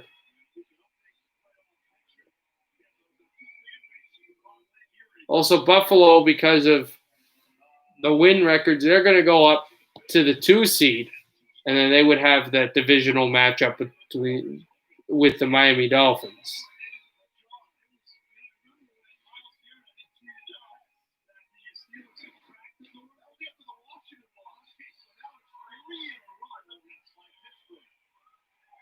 Steelers will take a knee. Cincinnati fans have waited really long for this. And they're going to get it. Finally. Now they have it. A win over the Steelers at home, 27-17. The Steelers' 3rd straight loss. They lost against Washington. They lost against Buffalo. They've lost against Cincinnati, a team. Well, listen, Washington might become a playoff team. Buffalo is a playoff team. Like we're talking specifically on clinching. Cincinnati is not. But they get their 3rd win of the season, their biggest win of the season, biggest win in a long time over Pittsburgh, a 27-17 great win. Yeah, I'll see you probably on Sunday, probably not on Christmas Day, on Friday. Sunday, definitely, for Tennessee and Green Bay. So good night, everybody. Happy hockey, everybody. Again, Cincinnati 27. Pittsburgh 17. What a win by Ryan Finley and the Bengals. Happy hockey, everybody. Good night, everybody.